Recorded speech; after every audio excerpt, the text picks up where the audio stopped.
Straight Talk Society. This is your host, Trevor, and I'm back with another episode of Straight Talk with Trevor. Because the ladies from Pour Your Heart Out no will be over here to join the panel. Plus, but it's a must, you gon' respect this. Plus, your nuts will touch the dust, you try to check this. You ain't insane. The MMA brothers, Bones and Zay, have pre and post shows to the MMA shows. And I am your host, Mr. Straight Talk, the man with the greatest beard on YouTube. Oh, I love throwing that in there. Real quick, I am back on Facebook. I guess they took me out of jail. I was able to connect the channel back. Due to the increasing level of incompetence and the major lack of transparency, the Straight Talk Society will no longer maintain a presence on Facebook. Make sure and hit that like, share, and subscribe button. Man Talk Monday. This is the flagship show of the Straight Talk Society. This is the show that you're going to get all your, drama topics. This is a show that you may get your arguments. This is a show where we're going to talk about not one specific thing, but we dabble around the world of pop culture and the men just banter about it. So that's what this show is. But if this show isn't for you, and I don't know why it wouldn't be, but we also have other shows. The highly acclaimed Tape Fist Politics, Vancat, Mike, MD, and Ricardo do such a fantastic job with that. That's every Tuesday at 6 o'clock. Hey, if that doesn't fancy your boat, then be sure to tune into Wrestling with Reality. Today we have the return of Straight Talk Therapy Sessions with the one and only Dr. Mia. So y'all be sure and tune into that. So tonight we have a fantastic show tonight, the Straight Talk Society. We will not go over that 2.5 hour mark. So Mike, you ain't got no shirt on, right? I never have clothes on, bro. But I'm saying you like right on the like crazy. My bad. I don't like clothes, bro. Anybody that knows me, my crazy.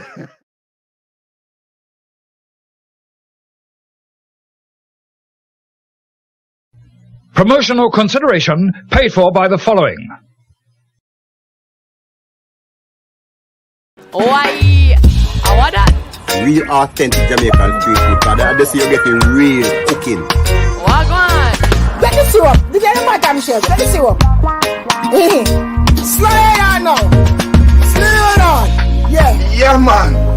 I'm gonna take my glory when me creating myself and give Jesus. Make the nice you always make now. But the nice guy don't want to work for you like a dead dog. Make the nice. Monkeys. Yeah, them place how we eat. And that's where you get the real flavor of the island. We're gonna mash up this food, Huh? We can make a dinner for people. A big dinner for like a whole family. Yeah, but I am me some Doctor. What the f? What the heck? What did he go? I had my mouth. What the f?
Do you really believe that garbage? It's not about believing, it's a matter of fact. Oh, So you believe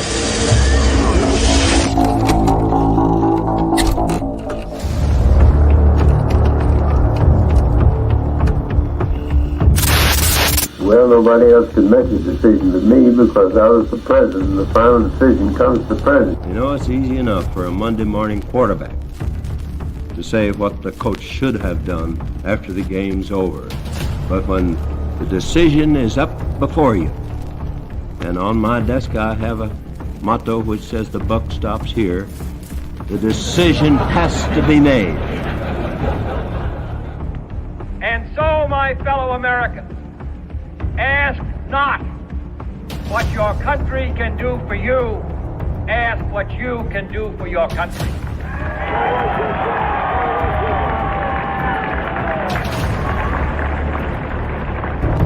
And I want to say this to the television audience. I made my mistakes, but in all of my years of public life, I have never profited from public service. I've earned every cent.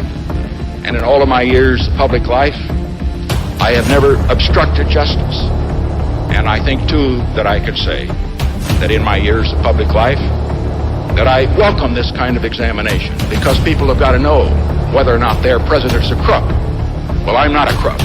I've earned everything I've got. President? Yep. Mr. President, I want to raise an issue that I think has been lurking out there for 2 or 3 weeks and cast it specifically in national security terms. You already are the oldest president in history. Some of your staff say you retired after your most recent encounter with Mr. Mondale. I recall yet that President Kennedy had to go for days on end with very little sleep during the Cuba Missile Crisis. Is there any doubt in your mind that you would be able to function in such circumstances? Not at all, Mr. Truitt, and I want you to know that also I will not make age an issue of this campaign. I am not going to exploit for political purposes my opponent's youth and inexperience.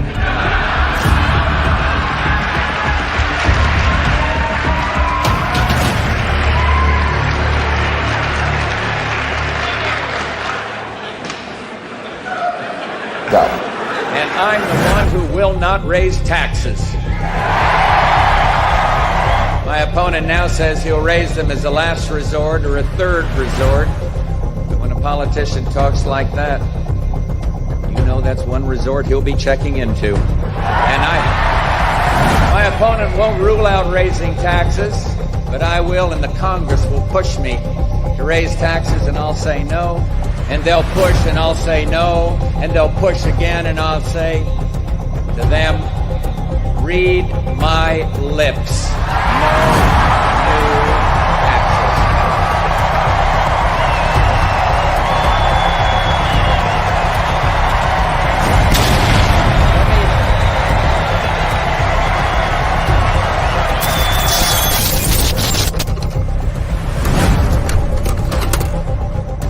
Oh, shit. Here we go again. You're full of shit. All right, thank you. No, shush. Shush. In any country, prison is where society sends its failures. But in this country, society itself is failing. I'd like to punch him in the face, I'll tell you. We won the evangelicals. We won with young. We won with old. We won with highly educated. We won with poorly educated. I love the poorly educated. Crazy. Grab him by the pussy. I did not have sexual relations with that woman. Stay more tough guy. Because you don't know what you're talking about. Yes, I did. Hold it, tough guy. I'm not afraid of physical. Hold it. Don't sit there and tell me I'm not. There's an old saying in Tennessee, I know it's in Texas, probably in Tennessee, that says, fool me once, shame on you. You fool me, we can't get fooled again. They're bringing drugs. They're bringing crime. they're rapists, and some, I assume, are good people. Stand back and stand by. Will you shut up, man? Last thing was Olivia Gondak. It says that I wanted to eat her pussy. Olivia Gondak. I've never said that in my life to her. I would never do that. I'm happily married. I've got more than enough to eat at home. Thank you very much. You got to come see us when you come to New York, VP Biden. I will. It's a long way until November. We got more questions. You got more questions, but I tell you, if you have a problem figuring out whether you're for me or Trump, then you ain't black. Okay. I could stand in the middle of Fifth Avenue and shoot somebody, and I wouldn't lose any voters, okay? It's like incredible. I went to an Ivy League school. I'm very highly educated. I know words. I have the best words. We now have a gun on every table. We're ready to start shooting. By the way, maybe you could inject some bleach in your arm, and that would take care of it. This is the same man. Sarcastically. That was... Even though they're trying to impeach the son of a bitch. Can you believe that? You believe that?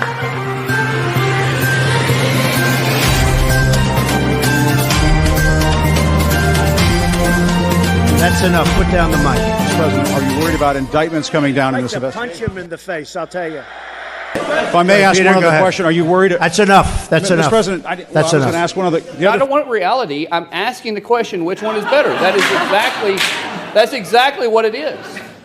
Got it on tape. What a stupid son of a bitch.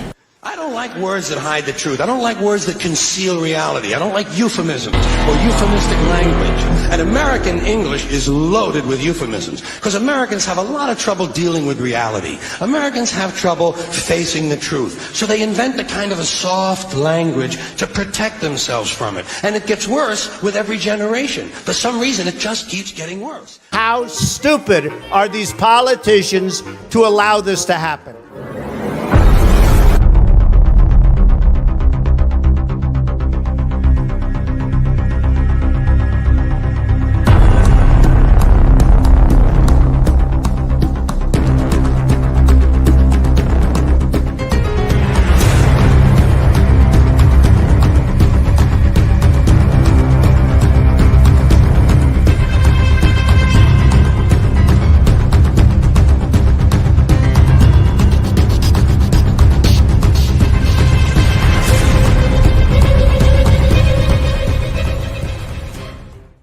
If you want to run your mouth, we can be two consenting adults. We can finish it here. Okay, that's fine. Perfect. You want to do it now? I'd love to do it right now. Well, stand your butt up then. You stand your butt up. Oh, hold on. Big guy. Oh, stop it. Is that your solution every poll? No, sit down. Sit down. Look at you.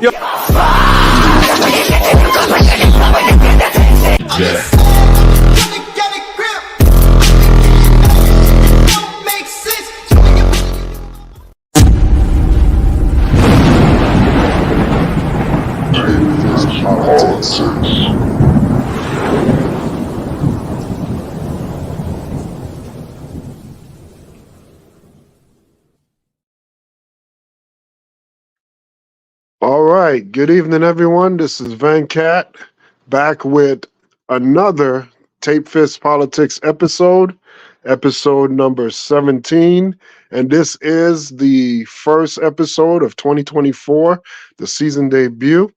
And tonight I have on the panel the world's most dangerous political panel. I got MD20. What's going on, MD? Peace. What's going on? What's happening? We back. We are live. Back at it again. And also on the panel here, we have Ricardo.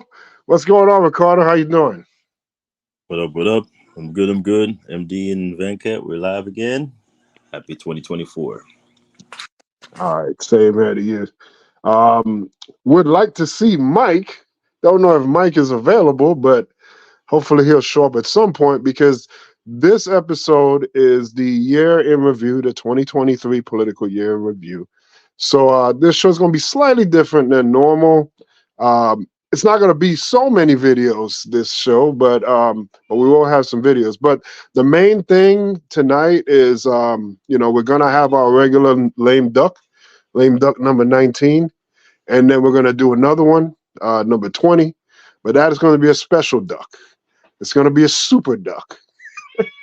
And that'll be the duck for the year. So that'll be our 2023 absolute worst piece of trash of the year. This will be our super duck. So we're actually going to vote on the panel here. I'll put 5 nominees up. And at the end we'll decide who is our choice for Super Duck of the Year. Hey man, hey, shout out to the cat in the background. At least they excited for the season premiere of TFP. Yeah, that's my cat Thor. Yeah, he's shout out to him. All right. So we got different stories to talk about today. We'll just bring up like different moments and highlights throughout the year. But before we get started, let's just look at a little video on some highlights throughout the year of 2023, the year in politics. There is no question that we live in historic, unusual times. 2023 added to the list of unprecedented events. It's therefore with great hope that I declare COVID-19 over as a global health emergency. Republicans took over the House at the beginning of the year, and there's been a lot of infighting all year. It got off to a rocky start. It took 15 rounds of voting for Kevin McCarthy to be elected the Speaker in the first place. A Speaker has not been elected. A Speaker has not been elected. A Speaker has not been elected. A Speaker has not been elected. Speaker has not been elected. Not been elected. Not been elected. Not been elected. Not been elected. Not been elected. Not been elected. In the U.S. House of Representatives, there were 3 different speakers in the span of 9 months. Republican Kevin McCarthy was elected to replace Nancy Pelosi in January, but it took 15 ballots for him to win. That was easy, huh? But by October, he was ousted, as 8 renegade Republicans voted with Democrats in an historic first. The office of Speaker of the House of the United States House of Representatives is hereby declared vacant. The chair sat empty for 22 days amid GOP disarray, and eventually Republican Mike Johnson won the speakership. 3 weeks it took and 4 nominees. In the midst of it all, the threat of government shutdowns loomed large, not once, but twice, with government funding about to run out in both October and November. At the last minute, Congress passed stopgap funding bills to keep the government operating. In December, another rarity, when the House voted to expel one of its own, Republican Congressman George Santos of New York, under fire for a slew of alleged crimes and ethics violations. Today, an indictment was unsealed, charging Donald J. Trump with conspiring to defraud the United States, conspiring to disenfranchise voters, and conspiring and attempting to obstruct an official proceeding. Also on trial, former President Trump, who made multiple appearances in several of the federal and state courtrooms in which he faces a combined 91 charges, both civil and criminal. This trial is a rigged trial. It's a fraudulent trial. Even with the trials in motion, Mr. Trump's numbers soared in his bid for the Republican nomination. Polling puts him far in the front of the pack of contenders, followed by Florida Governor Ron DeSantis and former UN Ambassador Nikki Haley. Independent candidate Robert Kennedy Jr. threw his hat in the ring with a controversial run of his own. Around the world, a wave of new populist far-right leaders were elected to power. From Argentina, where the Trump-adoring Javier Milei says he'll rein in triple-digit inflation by adopting the U.S. dollar and slashing government spending, to the Netherlands, where anti-Islam and anti-European Union populist Geert Wilders won a surprise victory. In the U.S., some good economic news. Inflation eased more than expected. Growth was healthy, and unemployment stayed below 4% for the longest time since the 1960s. Still, Americans struggled with the cost of living, and high mortgage rates made it challenging for new homebuyers to get a foothold on the property ladder. Workers in several industries took to the picket line, calling for better wages, hours, and working conditions. United Auto Workers walked off the job for an unprecedented 6 weeks in coordinated strikes this fall and gained record wage increases. President Biden joined them in person. Healthcare workers with Kaiser Permanente staged the largest healthcare strike in U.S. history over understaffing issues.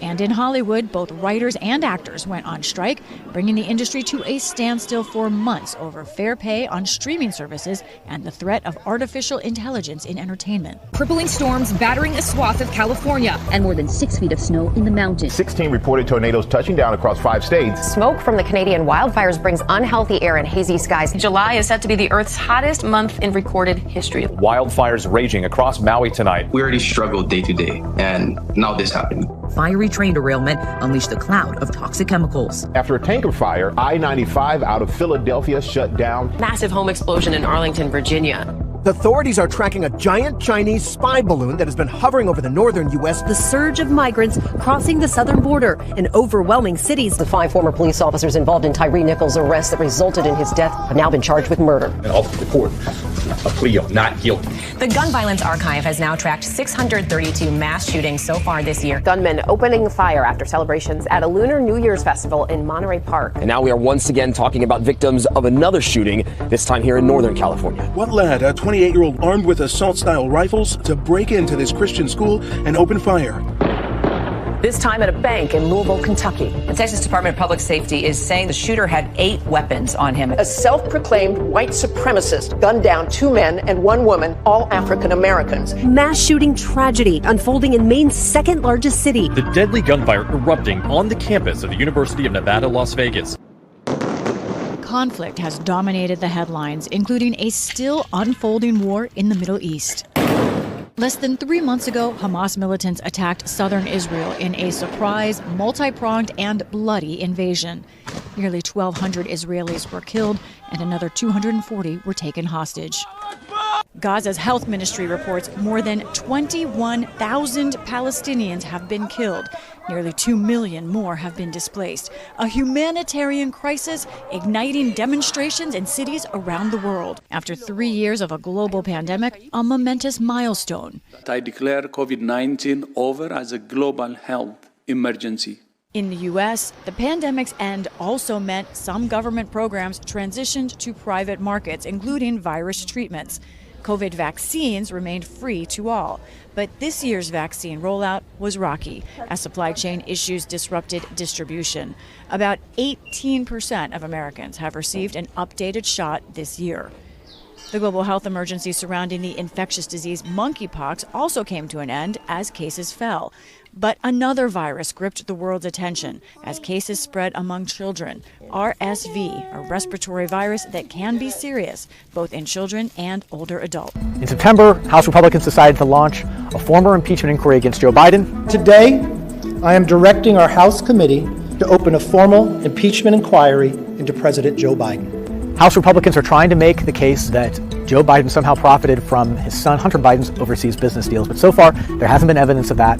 Also in September, Democratic Senator Bob Menendez, who represents New Jersey, was indicted on federal corruption charges. When prosecutors filed the charges, they also showed photographs of gold bars and stacks of cash that prosecutors say were bribes to Menendez. Senator Dianne Feinstein died after a groundbreaking 30 years in the Senate.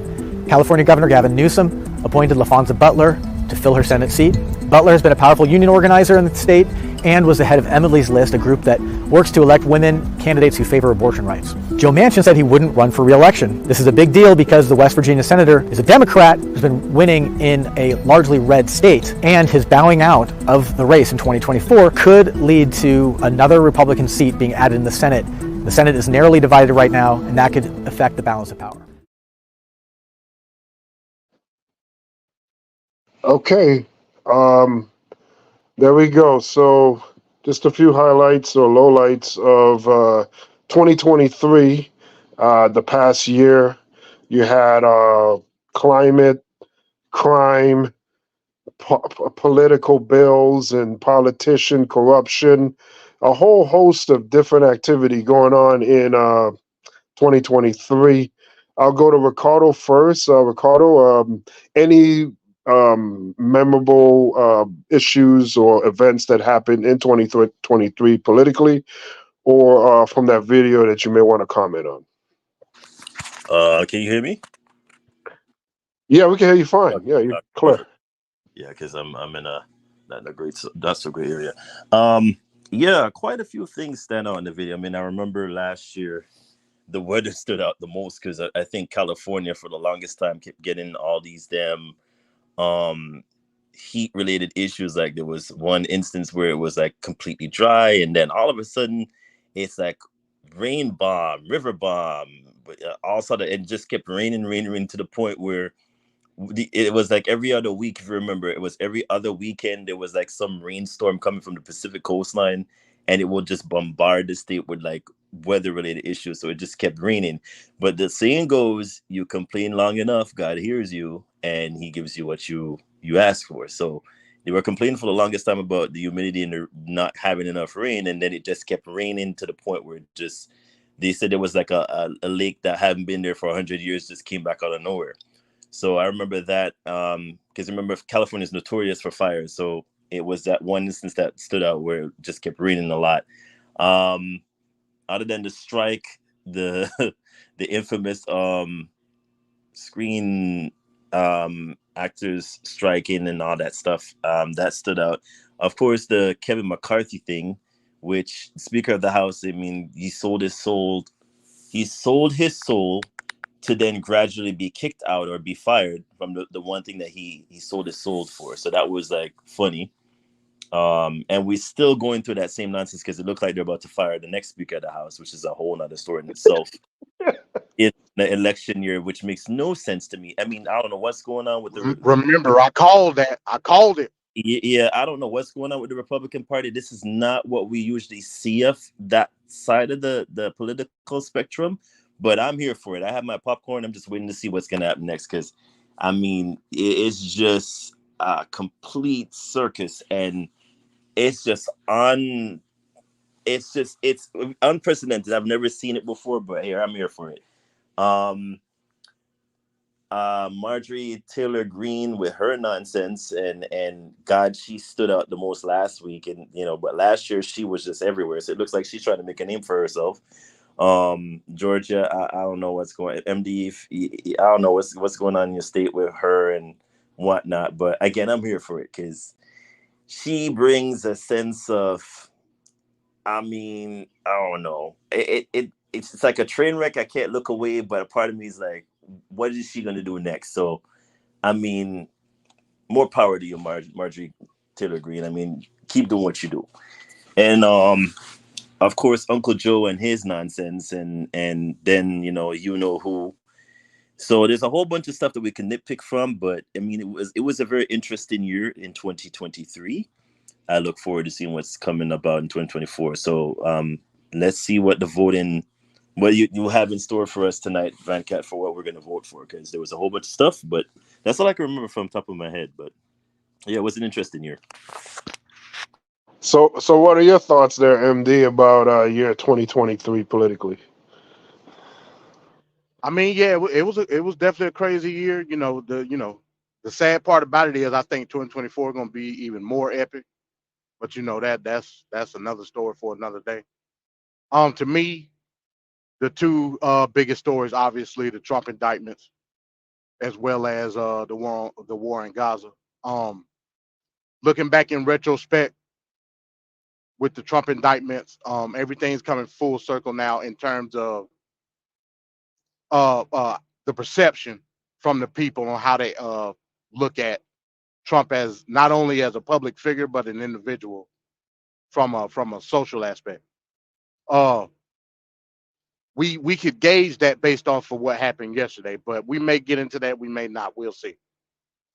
As far as the war on Gaza, again, it's going to be that's something that's going to alter an entire generation in my eyes.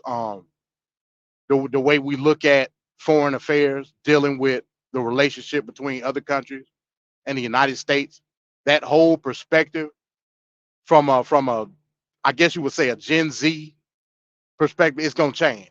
It's not going to be the same perspective that maybe you and I may have in regards to foreign affairs. You know what I mean?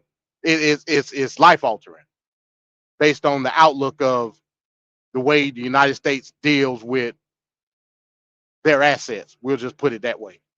As far as like all the stuff that happened with global weather, that was crazy because we saw a slew I guess you would say anomalies. We'll put it that way.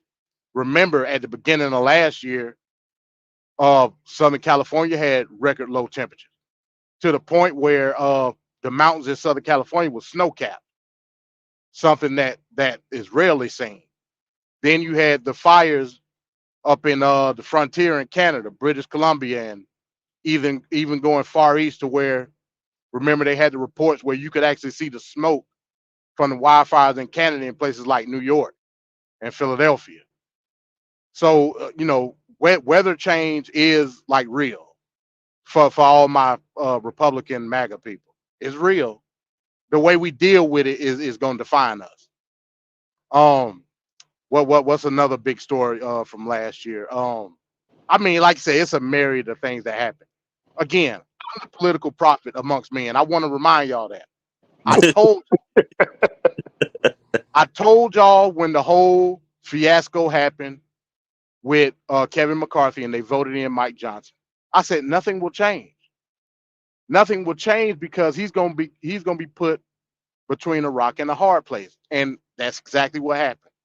Joe Manchin basically sunned him in public meetings and demanded that Ukraine funding be put in the appropriations bill, and he bent the knee. And now Marjorie Taylor Greene and all the MAGA affiliates are pissed off.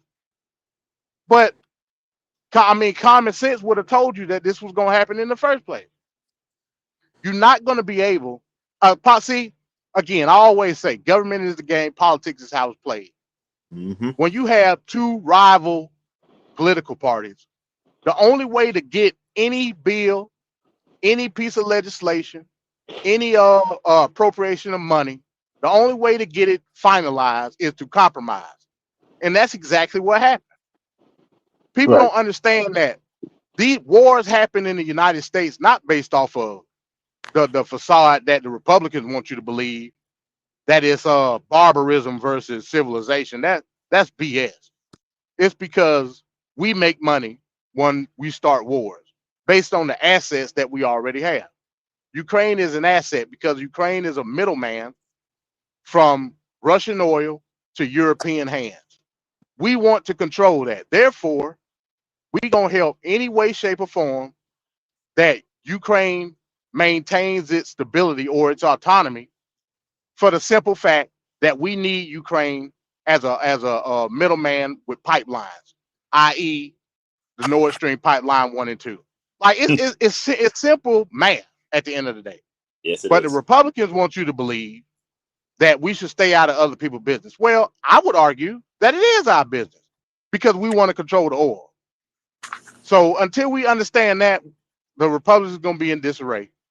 And the way I look at it, 2023 was the MAGA Republicans infiltrating the Republican Party, and they seek to destroy at the end of the day. So that's all I got. So I agree with a lot of that that you're saying there, and I just don't know what the end game is, because that's what makes 2024 so important. So the Republicans themselves had an opportunity to end Trump, to course correct, and to lead. Two impeachments, they decided not to move on that. Those were your prime opportunities to get his ass out of there. Didn't do that. And then since then, they've lost another election, and now they have candidates going up against Trump, and Trump is looked at as a martyr, and I don't know why, but people are sympathizing with him. People are sending him money. People are doing all these things, and they're candidates that they're hoping that could get Trump out of the way. They're just literally just splitting the vote. And he looks like he's going to be the nominee again. Maybe, maybe not, but it's a good shot. So the Republicans have failed every step, and the MAGA movement just infiltrating the Republican Party. They can take control, but it's like you took control of a ship that's already going down, and then what are you going to have? It's going to be a big mess. So if the Republicans win, meaning Trump wins in 2024, Well, that'll just embolden them to do even more. If they lose, I gotta wonder if, because they've been losing, so I gotta wonder if they lose in 2024, will it be more of the same? The election was stolen, it was illegitimate, you cheated, all these cliche things that Donald Trump has said before Joe Biden, by the way. He did this to Ted Cruz in the Iowa caucus when Ted Cruz beat his ass, and he said that Ted Cruz cheated, rigged election. All this, it's a standard playbook that Trump has been using. He also tried that with Hillary Clinton before the election went down. He was already making comments like that before, just in case he lost. So I don't know what happens in 2024. I have my ideas, but it just seems like, the Republicans have been afraid to move on this, and now it ultimately will go into Democrat hands to deal with it. I just don't. I don't agree with that. Yeah, yeah. I mean, to gauge what happened, I agree with you, Venkat. It's just like we don't know what's going to be transpired in the year 2024. What I do find fascinating about yesterday's results for we like me and ND, like the information I submitted to MD today, and with regards to what we saw for the results, I was expecting more of like a DeSantis catching up kind of thing. That was not even the case yesterday. It just seems like, and I could have swore the weather for the first time, because this was the first time in the longest time that the weather could have affected not only the results of yesterday, but it affected everything up north. So from the NFL games come all the way down. So I'm assuming the Great Lakes region would have been like, all right, you know what, most people, we're not going to show up. The turnout was going to be bad. These people still came out of the woodworks and voted for DT. So let that speak to itself. Like, he, at this point, by April, I'm assuming we will know that he will be the Republican nominee, because it doesn't take that long. If it follows the trend that we're seeing now, more than likely we're going to find out by I'll say April, June-ish is when we should find the actual results being there. But April will give us a gauging indication that he would have gotten it, which we all knew. But it's kind of shocking in itself to see that not even DeSantis or Nikki could have catched up to the amount of vote he got yesterday. So not only did it embolden him, he pretty much like did a victory lap. And I'm like, well, I mean, is anything going to persuade or dissuade people from voting for him at this point? It doesn't even look like they even did polls. They were like, what if they were to convict this man? And he's wrong, and he knows he's wrong, and they're like, we don't care. It is what it is. I'm saying to myself, okay, well, nothing is going to sway or persuade these people not to vote for him. So at this point, the reckoning is here. So what is the Republican Party going to do now? Are we just going to go with the person that we know is wrong, or we're going to pick viable candidates? And I said this last year. If this is the case where everybody's still going to vote for DT, what's the point of doing these town halls, doing all of these debates? It defeats the purpose of something that we've had institutionalized in this country for so long, to then pick somebody that we know for a fact has done wrongdoings, that have come up with a whole bunch of things to God knows, alternative facts and all this nonsense, just to say that he wants the election and that he was the one that won, and we all know that's not true.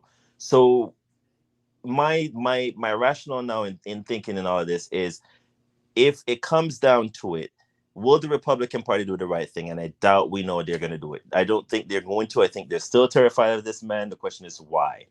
Why are you that terrified? So if that's the case, let the Supreme Court decide. And I bet you any money, knock on wood, just like MD is saying he knows how to predict this thing, I hope it comes down to the people that he nominated to be on the court to then strike him down with a full blow. Because then that would send the signal that we've always been saying, that Constitution wins and prevail after all. So let's see what. But do you trust those Republican judges that were appointed by Donald Trump? I know they've gone against him in the past, but on this particular vote, do you believe that they're going to actually have some sort of a blind look at it without any kind of influence from politics, they may MD, not do it. MD. Well, Be- I mean, I can't answer that question because I'm not in the mind of the Supreme Court, so I can't answer that. But based I would have a better understanding once I see their opinion. But do you feel based on the Constitution, because we've seen this before, where they come up and they're brand new and they have all these oh, I'm going to do this, and I'm other than the Roe v. Wade, we have this and we have that, and the old school the old school ones that are on the court are like, listen, y'all gonna fall in line. This is not about what you want; is what the Constitution states that you have to do, and they literally have to all literally fall in line. And I was like, well, this is interesting because they came in all brash and bold, like we're going to do so and so, and the old members on the court are like, listen, yeah, you guys might have this whole new school mentality. You still have to read these damn books, and you gotta follow the Constitution exactly how we came in and did it. So in terms of, I wouldn't say we would make a bold prediction, but I would say they will have to follow that same exact criteria. It doesn't go by what their opinions go by. It's what the Constitution says on the red line, on the dotted line, what you signed and what you were sworn in to do. They will have to do it. And I bet you any money it's going to come down to that. Because I think all these people that Donald Trump is basically like, I don't know if he's like threatened them or what it is, but it's gonna come down to the the Constitution and what the Supreme Court says, because I think they're gonna send it straight to them, and the Supreme Court will have to make that decision. I don't think anybody else can, because everybody's so damn terrified. I don't know why, because there's nothing that he could, other than him speaking so like he is a dictator at this point. You can't, like, for me, you can't go against what the Constitution has been put in place for this main reason. What you're basically trying to overthrow it for. There's no way that he thinks the people that he's nominated is gonna say, oh, because you put us up there, we're gonna turn a blind eye. There's no way. I don't see it. I don't see it, Van Cat. I just don't think they could just skip past that process. They will have to follow the exact guidelines of what the Constitution is there for, and they will go by that. And I think that's what's going to strike him down in the end. I really do. Well, yeah, I've been on the record saying that I believe that the Supreme Court is going to overturn the decision. The reason being, now this is just my opinion. The reason being is what guidelines are you setting in terms of any due process being handled to prove negligence in the sense of being complicit about what happened on J6. How are you defining insurrection first and foremost? Second of all, how are you implicating Trump being involved in insurrection? What is the due process that's giving you the underlying reasoning behind, huh? Well, I was going to say first-hand account by witnesses. There were like I some agree more with that. information. I agree.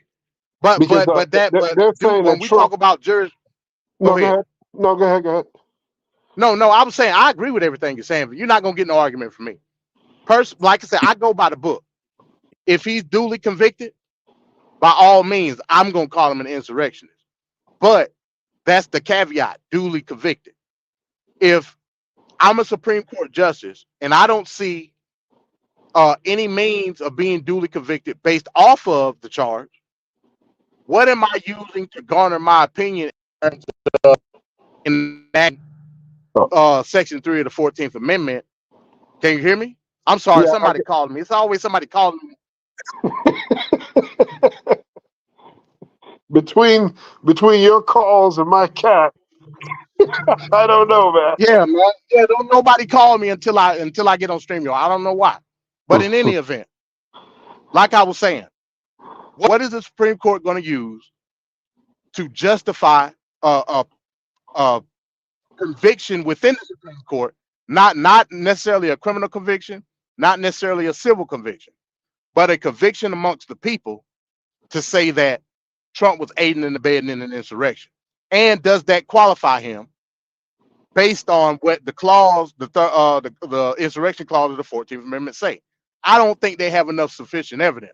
This is just me personally. I don't think they have enough sufficient evidence to come to that conclusion. Not yet, at least. You see what But I'm okay, saying? but what about the part that we all saw in real time, where I the understand that, but no, I'm just saying they I were get what you're saying. actually there, and then he did not bring authorities back up. He did not allow that to happen. That part is something you can't get around. So if I get that. if he would have acted, so it's one thing with the insurrection happening. It's a whole other thing when the insurrection continued to happen. And he I had understand ample that. opportunity. So that's where the intent shows. Forget the Mike Pence stuff. He should be a rap on that. His own VP. Right. I mean, that should have been it. But like the fact He that he did basically not, ordered the death of Mike Pence. I get it. right. So But again, that's an so interesting. are you telling me though, Van Cat? Are you telling me Yep. that SCOTUS has the authority to be judge, jury, and executioner I'm within not. the realm of understanding of the 14th Amendment? That's what you're gonna have to argue. Well, the 14th Amendment is there so that we could stop a person like this from taking I power. get it. I agree. I'm just saying it's a slippery slope. That's why I believe that they're going to overturn it, because they don't feel as though they have the authority to duly convict. They're the Supreme Court. They're only there to rightfully interpret the Constitution. That's it. Mm-hmm. But you're They're right. not there. They're not there to come up with an assumption based on evidence. That's not their job. Their job is to interpret what the 14th Amendment says through a duly convicted interaction. That's what they're there for. They're not there to duly convict. They just there to interpret the correct procedure when it comes to being disqualified. That's it. So it's a slippery slope, Venkat. That's all I was saying. To Ricardo's point, I disagree with you in the sense of when we're talking about the actions of SCOTUS. And also, I want to ask you a question. And let me do the question first. In terms of Trump and looking back at the Iowa caucus, I disagree in the sense that yes, the weather had a factor in that this was the lowest turnout of an Iowa caucus ever in the history of the Iowa caucus. Right, Only just over 100,000 people voted. That's it. But So still, it's hard to gauge. What you yeah. about to say? No, I said it's true. It is hard to gauge, but still, though, the fact that they were willing to trek in treacherous weather to go vote for him, really, when you have alternatives, it speaks volumes, though. Like, people are still not persuaded to vote for anybody else other than him. So that's what I'm saying. Like, well, I disagree with that too. And the reason I disagree with that too, because Trump was projected to garner. I seen some polls saying he was upwards of 70%. He only got 51% of the votes out of 100,000 people.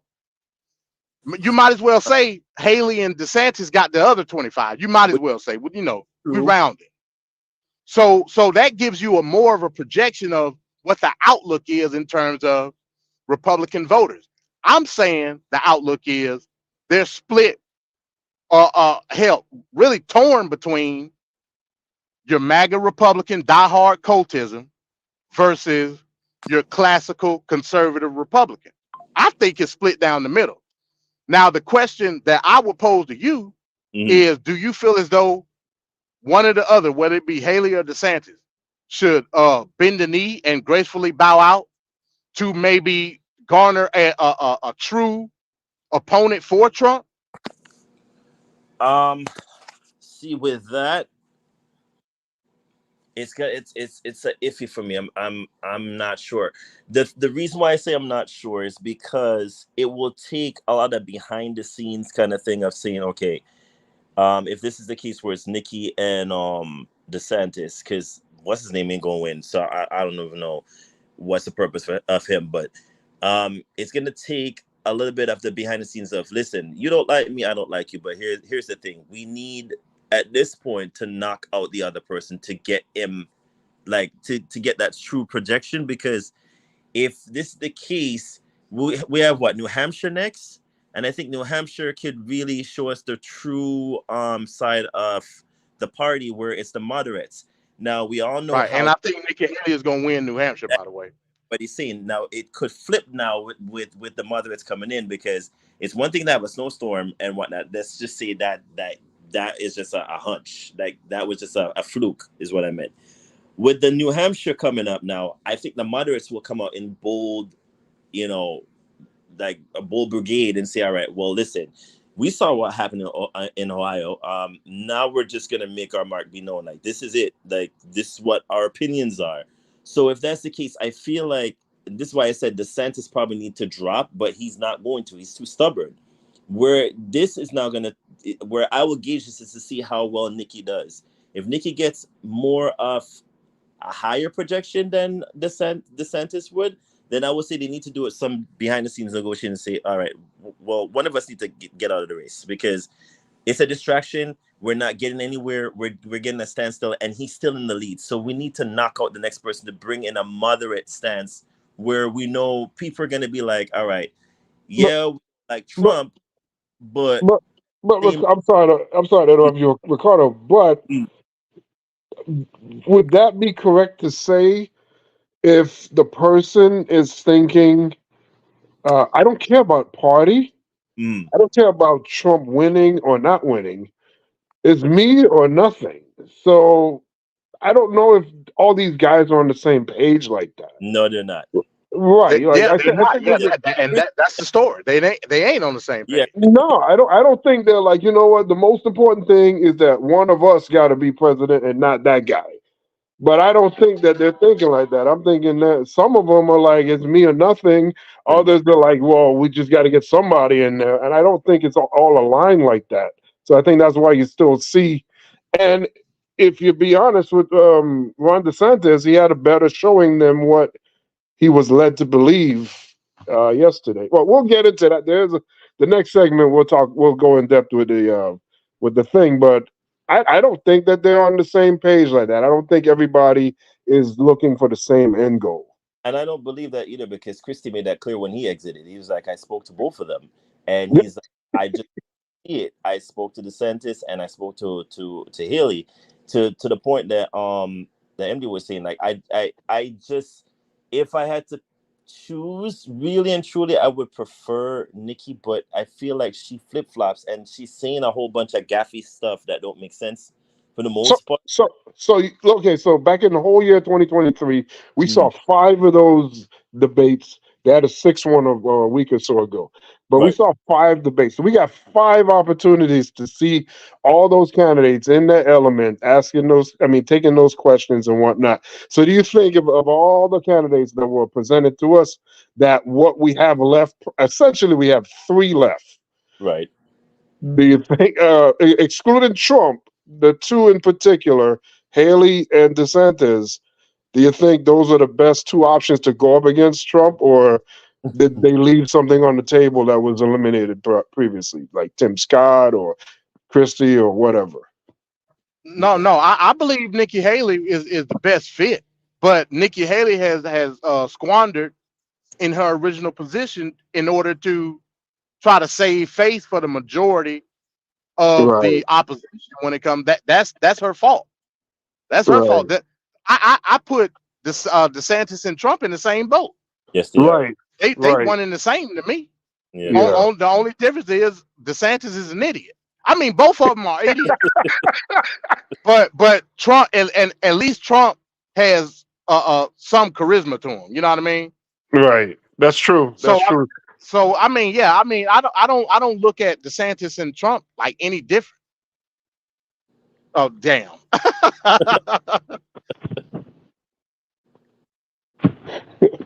But yeah, like you said, we'll get it. All right. And by the way, remember, Trump should be disappointed because before the Iowa caucus, he said it didn't matter if you went and voted and then you died afterward. Just come Oh vote. yeah. So let's take that is something I wanted to tell back on what Oh, okay. Ricardo Let was me be saying. quiet. No. It's cool. All right, let's watch that little clip. Lord of So if you want to save America from crooked Joe Biden, you must go caucus tomorrow. The first step. Really the first step. We got to do it. We got to do it big. You got to get out. You can't sit home. If you're sick as a dog, you say, darling, I got to make it. Even if you vote and then pass away, it's worth it. If you're sick, if you're just so sick you can't, darling, I don't think. Get up. Get up. You get up. You vote. Yes, darling. Ultimately, we know who calls the shots, right? Right, Polly? I never heard a candidate say anything even remotely close to that. He literally is saying, "You are not worth a damn. Just on your way out, just vote for me and good riddance." My God, I've never heard something. He's like, no filter, no filter at all, Yeah. and they're just like clapping away. It don't matter. You got terminal cancer. Get up and vote. And you know what? This is how I feel about that whole situation. Me personally, I believe the Iowa RNC should have postponed this caucus yes, flat out. they The weather Yeah, was I just too agree. bad. I agree. Yeah, that's true. They should have postponed it a But week. so but the reason they didn't, is because of what happened in 2020 and 2022. There's the belief within the Republican Party that we need to have all paper ballots. What did Iowa do? Have all paper ballots. There's a belief. There's a belief that you shouldn't have mail-in ballots. What did they do? You had to physically get up and go to the caucus to yeah, vote. you're right. Yeah, right. You're right. I They forgot. they played Iowa Yeah, literally did. pandered to Trump I and his forgot. ideology. Hello? That's what happened. Oh, I'm here. oh, okay. My That bad. kind of cut off. They pandered to Trump's ideology is what they did. Yes, they So did. it was already given away that the majority of the Hokies in Iowa are mainly MAGA based on the ideals of what MAGA represent, based on the fallacy that Trump says about election interference. So they play into that where you had to go into sub-zero temperatures to go vote. You saw that. You saw who came out. Only 100,000 people showed up. Oh yeah.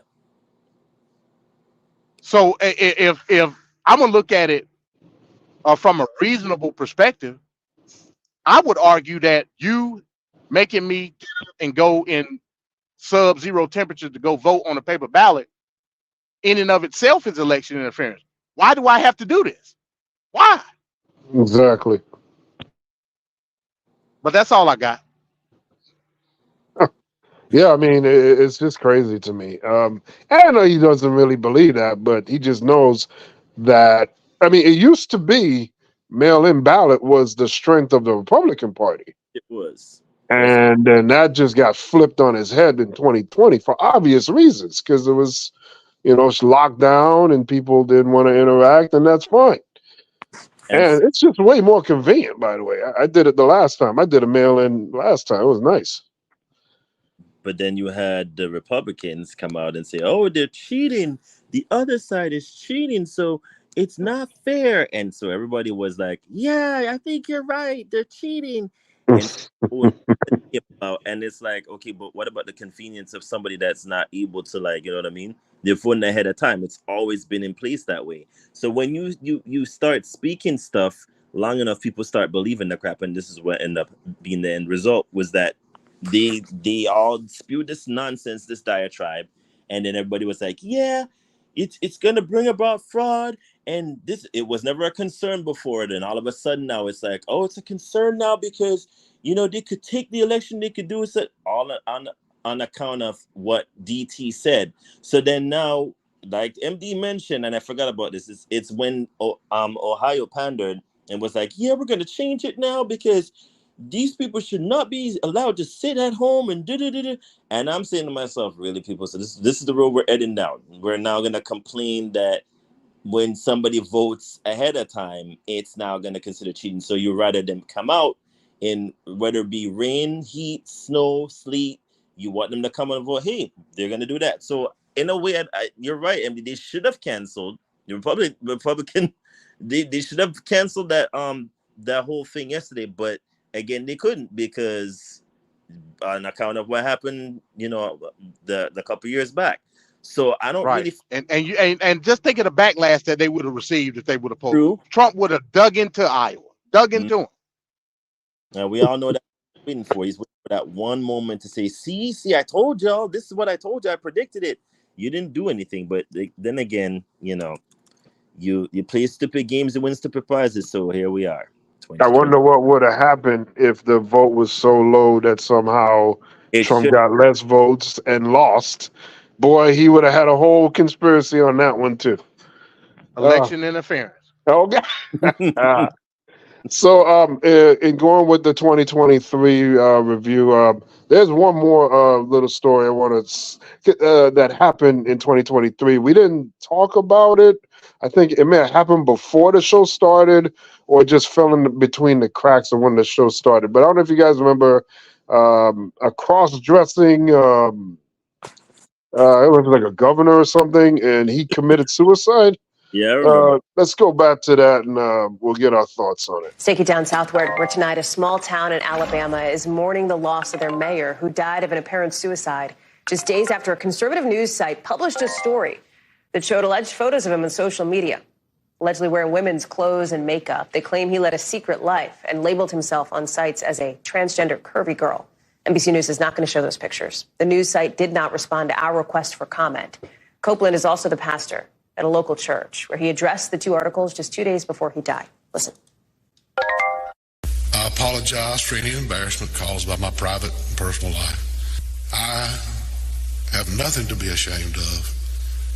A lot of things that were said were taken out of context. I want to bring in Morgan Chesky, who's covering this one for us tonight. Morgan, Mayor Copeland had been the mayor of this town, Smith's Station, for years. What else do we know about him and how this happened?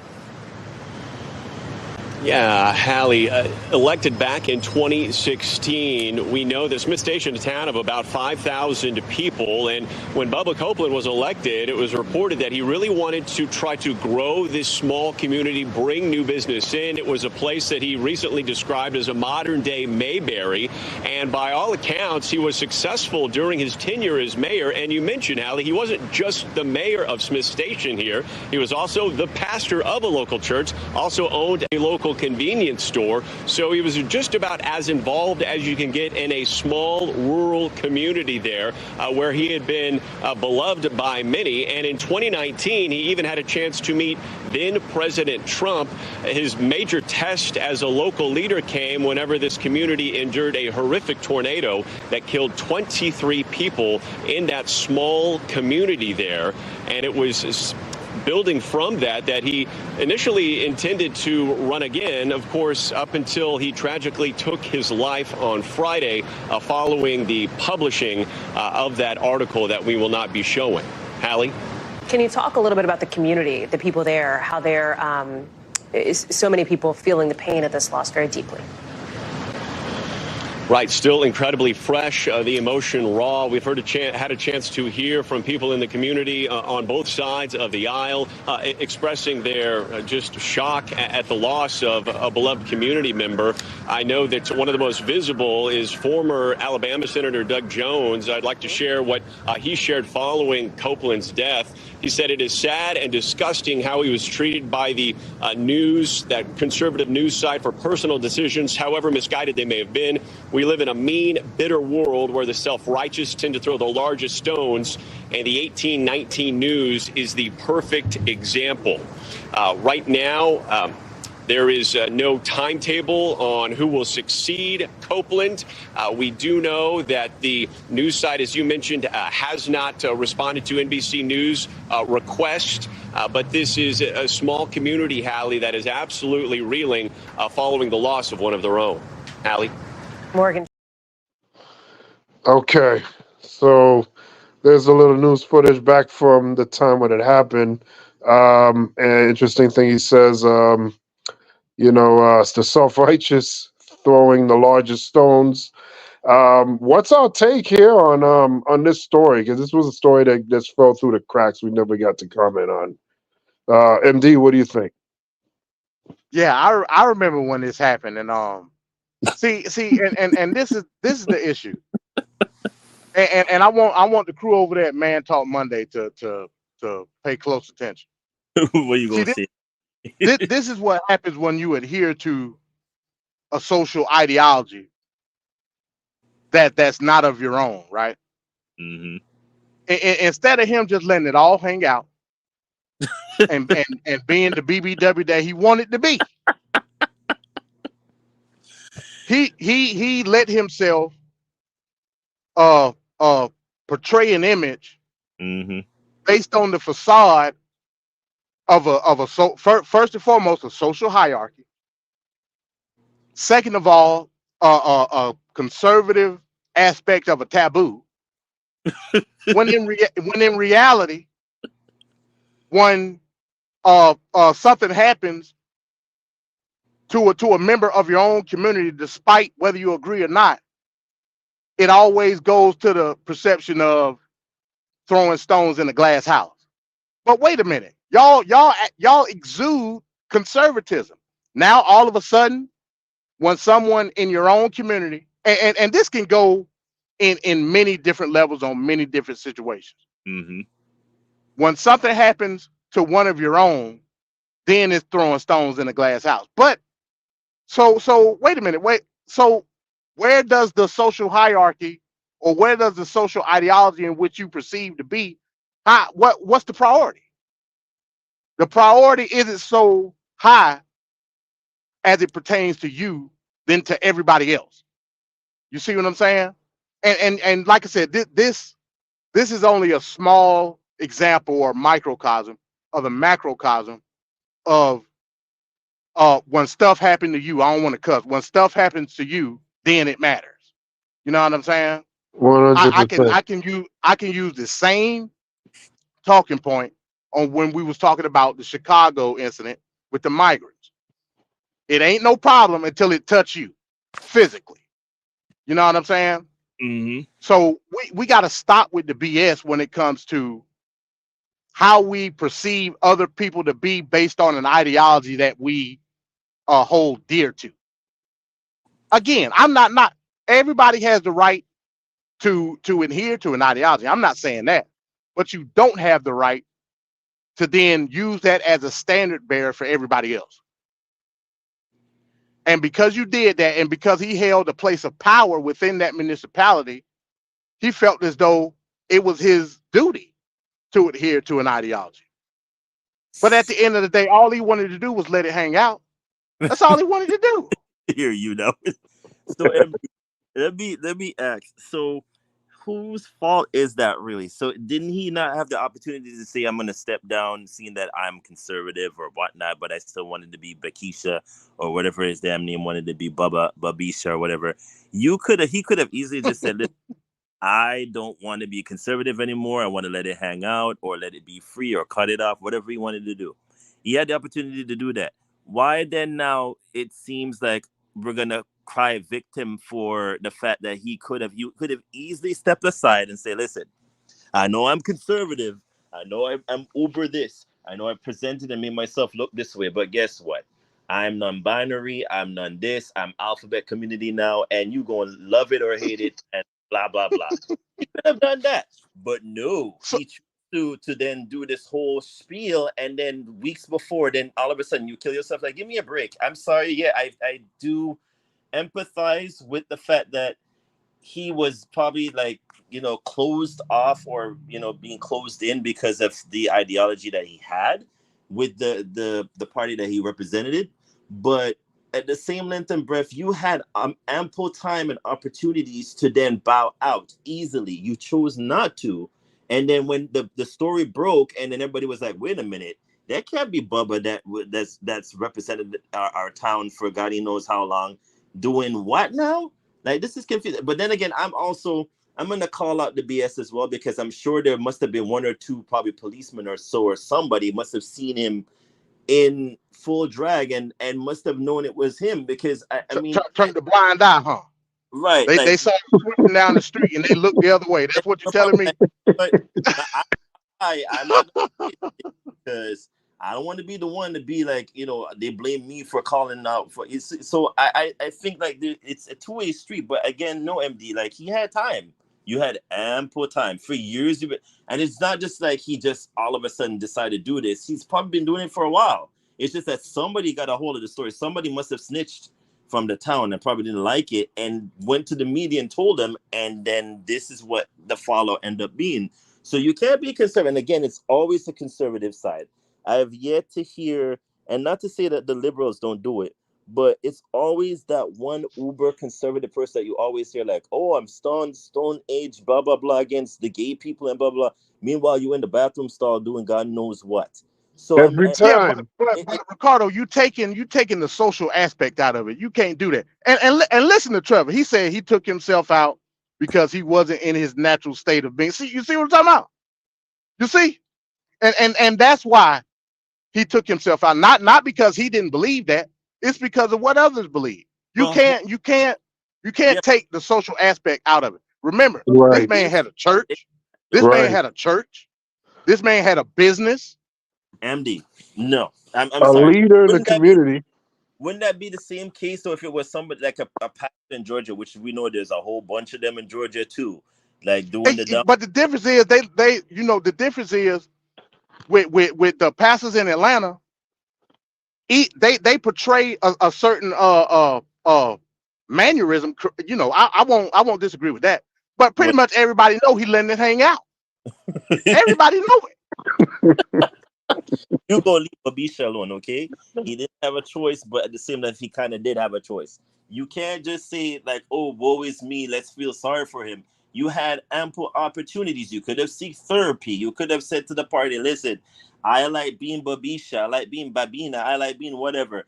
It's like you can't go, "Woe is me. I'm gonna be damsel in distress" when it's all coming to a calamity for you. That's not how.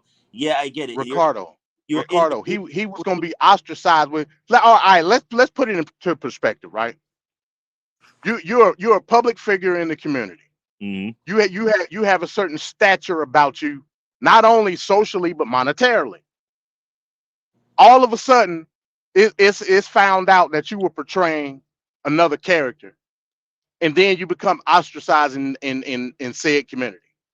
That means no more social stature, no more money. Remember, this man had businesses. You can't take that aspect out of it. Remember, they said the modern day Mayberry. We know what Mayberry is. So he sacrificed a part of himself in order to portray a character for a status. You can't deny that. Once that status is taken away, every aspect of him of his not his personal life, but his social life is gone. Very true. You could just say he could just up and leave and go to Gay Town. It don't work like that. You know what I'm saying? Oh God, hashtag Gay Town. But wouldn't he? But MD, wouldn't it?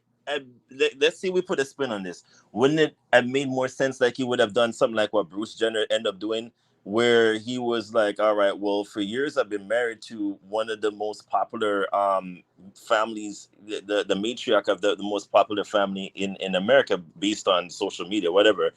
And he just like all of a sudden, "Hey, I'm one of the greatest Olympians of all time, but I'm a woman now." You could have then took that narrative and spun it towards whatever your main gain, goal or aspiration would have been for or whatever. He didn't do that. So at the same time, I mean, I get what you're saying, MD. I empathize. Caitlyn Jenner live in LA. Yeah, but you comparing LA to Bumpkin, Alabama?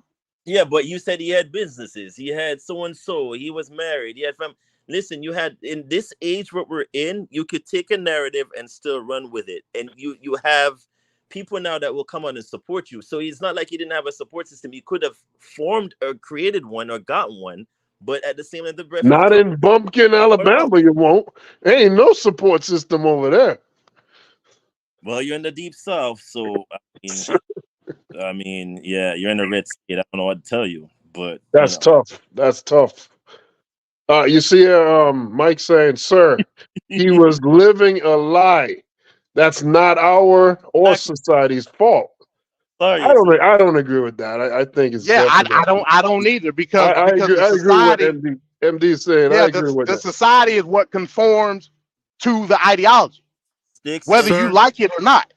sticks and Sir, stones may break my you're bones, but words will never hurt me. I'm sorry. you're acting as if the social class he chose came before the Babisha-ness. He was Babisha before he was conservative. Hashtag Babisha. You feel me? Conservatism comes as you grow in age. He was That's Babisha. not true. How you gonna tell me it's not true? There is no 6-year-old conservatives. None. I just saw one on the Iowa caucus thing No, last night. No, you didn't. no, You no, saw a kid that was dragged to no. something because his mama said you going. That's what you saw. You ain't So see no. what Ain't does no that mean, 6-year-old. Mike? What does that Ain't no mean? 6-year-old going. I'm tired of these handouts. No 6-year-old. Yeah, 6-year-old. What does that mean though? That's conforming to something, right? No, sir. You ain't gonna try to twist what I'm saying. I know what I'm saying. What I'm saying So, is he was don't back gay yourself into or no corner, Mike. Babisha Don't back or yourself into no whatever he corner. was before he became conservative. You don't Yeah, have a mind. He had a mind for dressing up how he dressed and liking little whatevers before he had a he mind for knew politics. exactly. He knew. I'm sorry, but no. So I don't want to hear that. He was living a So again, lie. That's on him. That's on him. I woke up one day, I saw a titty, and I knew. Woo! I don't care if every day after that everybody was like, "Hey man, you gotta like boys. You gotta like boys." I'd have been like, "But boys ain't got no titties. I'm on titties. I've loved titties my whole life. My favorite titties was my auntie titties, and I was 5. Like those nice titties. Was like you can't look at them titties. I was like, but they nice. That's your auntie titties. But she ain't my real auntie. She's kind of your auntie, so I can't look. No, but his other titties, yes. Go look at those. I was on titties. It don't matter what happened after that. I was on titties. He was on Babisha. He should have stuck with Babisha and just been a Babisha conservative. But he did stick with Babisha. Excuse me? He did stick with Babisha. He just did it in secret. The reason he did it in secret because he conformed to an ideology. Exactly. You acting just like Kevin. If you can't spin the block, don't mean something different because you want to mean something. Sticking with something don't mean different just because you want to mean it. Stick with it means it means I'm consistent. What I'm saying standing is, on business. MD, That's what it means. I stand on business for titties. Titties forever. I stand on business for titties. He should have stood on business for Babisha. Simple plain. Right. Woo!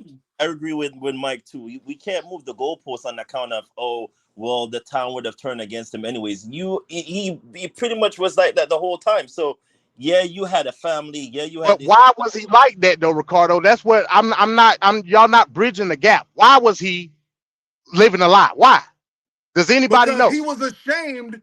He was ashamed of what the people he respects believes in. That's on him. You just proved my point, then, Mike. I ain't proved nothing. That's on him. That's Is that not conform? That's on what him. did I say? What did I say, Van? Conforming to an ideology. He stood on Babisha. You just said he stood on Babisha. You can't stand on Babisha and then hide from Babisha at the same time. Yeah, you can. People do it every day. No, they don't. They hide. You can't hide and stand. But Mike, those are opposite. You got to stop, Mike. You got to stop. The societal pressures is gonna make him not want to. Yeah, so he's expose not that. standing on it. He You don't gotta understand pick a that. side. You can't say you standing on it. Not everybody's gonna have that mindset though, Mike. That's in different individuals. And whose fault is that? Yeah, that's what I'm saying. Whose fault is that though? That's society's fault. No, it's not.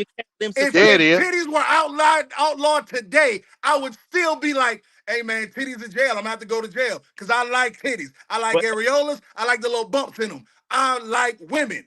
If they outlawed heterosexual sex, I'd have to be in jail. It don't matter what y'all say. But it don't matter what society say. It don't matter what MD say. Hold on, he over there. It don't matter what none of y'all say. But we all have different backgrounds, different experiences, different scenarios and situations that we grow up under. So you're not going to be able to have people allocate to the same mindset that you are. You know what we all have, sir moderator? You know what we all have?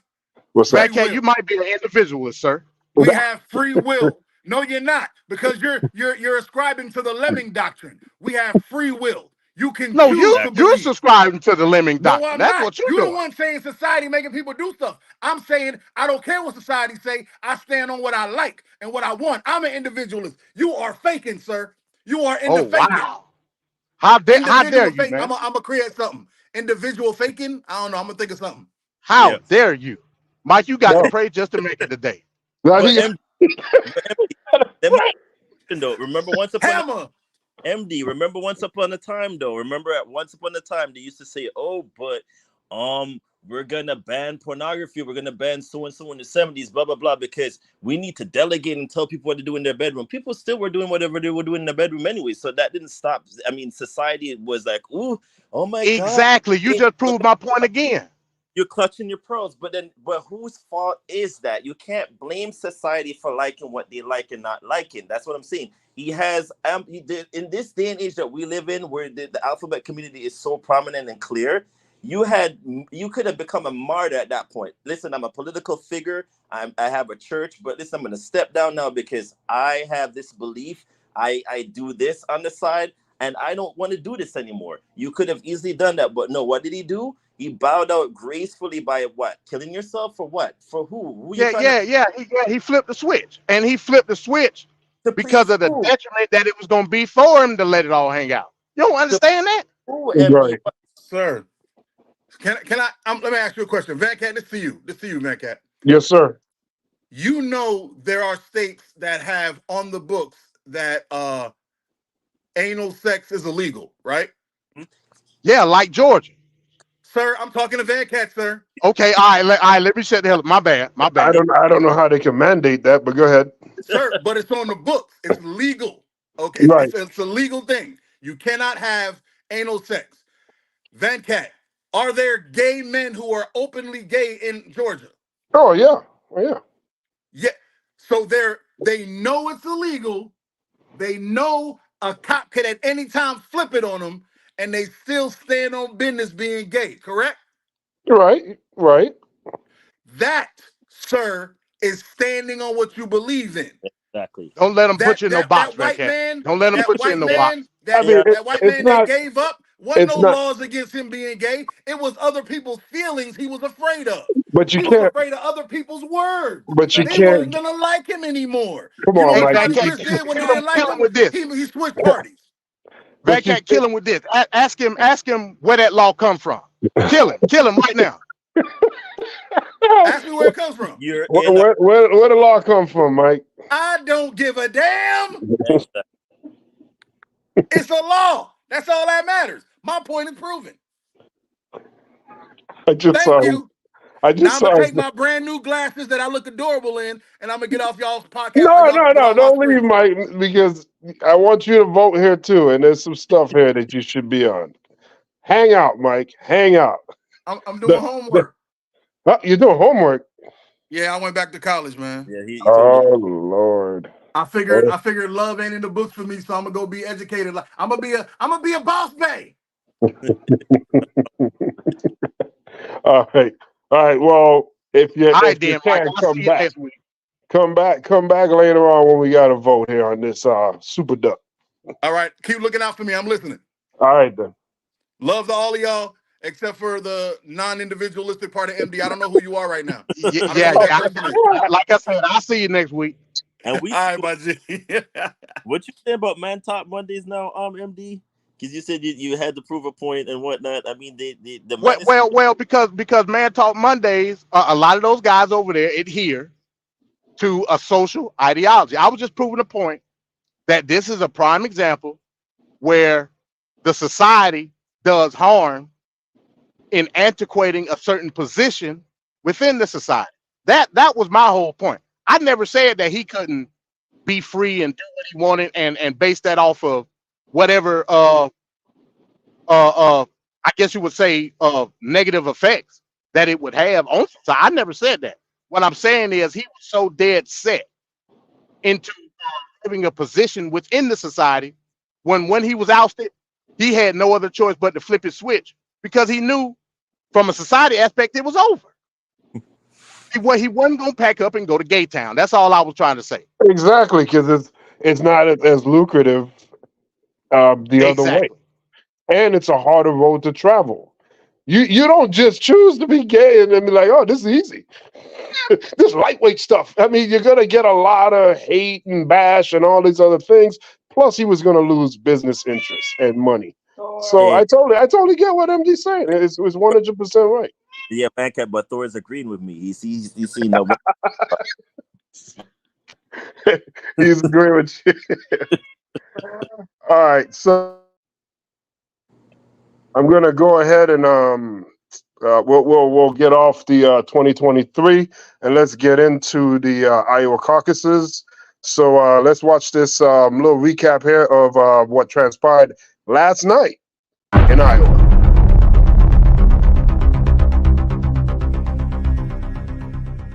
And it's a big Tuesday in America after Donald Trump's historic landslide victory in Iowa. He's now one step closer to a potential rematch against President Biden in November. CBS News projects he won 51% of the Republican vote, even more than originally expected. The race for second was close. Ron DeSantis beat Nikki Haley, but just barely. The results were good enough to keep challenging Trump in other states, though. Trump took the stage last night to talk about his victory and to congratulate his challengers. What a turnout, what a crowd. And I really think this is time now for everybody, our country, to come together. We want to come together, whether it's Republican or Democrat or liberal or conservative. It would be so nice if we could come together and straighten out the world. I want to congratulate Ron and Nikki for having a good time together. We're all having a good time together. And I think they both actually did very well. Well, the Republican field has also narrowed after last night. Businessman Vivek Ramaswamy dropped out after finishing fourth, saying that there is no path for him to the presidency. The results for second and third place came largely as expected, but with some surprises. Polls in Iowa suggest Nikki Haley would edge out Ron DeSantis for a second-place win, but that didn't come to pass. They both addressed their supporters after the caucuses last night. They threw everything but the kitchen sink at us. They spent almost $50 million attacking us. No one's faced that much all the way just through Iowa. Because of your support, in spite of all of that they threw at us, everyone against us, we've got our ticket punched out of Iowa. Tonight, I will be back in the great state of New Hampshire. And the question before Americans is now very clear. Do you want more of the same? Or do you want a new generation of conservative leadership? Trump and Biden both lack a vision for our country's future because both are consumed by the past, by investigations, by vendettas, by grievances. America deserves better. Donald Trump declaring victory with a historically strong showing in the Iowa caucuses. If these numbers hold, the biggest victory for a non-incumbent president in the modern era for this contest. And to see him give that speech, I think, speaks to how he feels after this victory tonight. But I also think this is a speech that he's giving after he has not had any wins in several years. I mean, he lost the 2020 election. He's facing 91 criminal counts. He's going to be in a New York courtroom tomorrow for a trial where a jury will determine how much he owes the columnist E. Jean Carroll for defaming her, something that they've already decided. They're not deciding that. They're deciding how much he owes her. And I think that is what is fueling that attitude that you saw there, where he was speaking graciously of his opponents, clearly calling on them to drop out of the race and talking about this notion of uniting the country, which struck me given obviously how polarized the country is at this moment, and this idea of uniting liberals and conservatives in that speech. This is the kind of speech you would expect to hear from a candidate after Super Tuesday, if they've won, 5 or 6 states and they're rolling to the nomination. This is the very first contest, right. The first one. And he was sending all kinds of signals to Capitol Hill, to his rivals. Apparently, there's from what we're hearing from the Iowa Republican Party, right, the Iowa GOP, there's going to be a somewhat low turnout for this caucus. They're sort of projecting 130,000. This was their record-breaking turnout, Trump's first one, 2012. 2008 when Democrats were over 200. We're estimating, and I should say this, it's us and our entrance poll combined with our own reporting, but we've got it somewhere there. So we've got it somewhere closer to a 2012 turnout. Look, I think this is one of those cases where Trump was in a position that high turnout helped him and low turnout helped him. I do think super high turnout might have been helpful to Haley, because then maybe you would have had some extra independents or non-traditional voters here. But this looks like a very, and here's the thing, this also sort of follows a pattern that I talked about how Trump created peak turnout. We've actually been seeing over the last 6 months, we saw it a little bit in the off-year elections in November, where turnout is starting to settle back into more norms. I tell you, turnouts like this, if they're just sitting there, we just sort of have average to above average Republican turnouts. That's not how Donald Trump loses. That's how Donald Trump wins.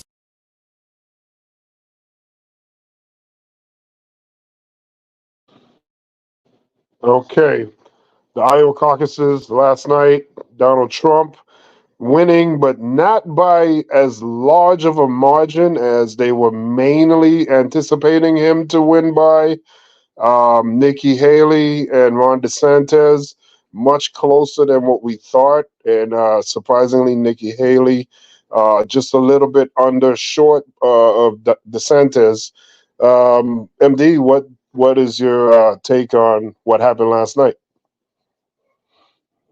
So again, I'm looking at it from the aspect of veering into the future in regards what the political landscape is going to look like for a lot of these Republican voters going into some of these primary elections.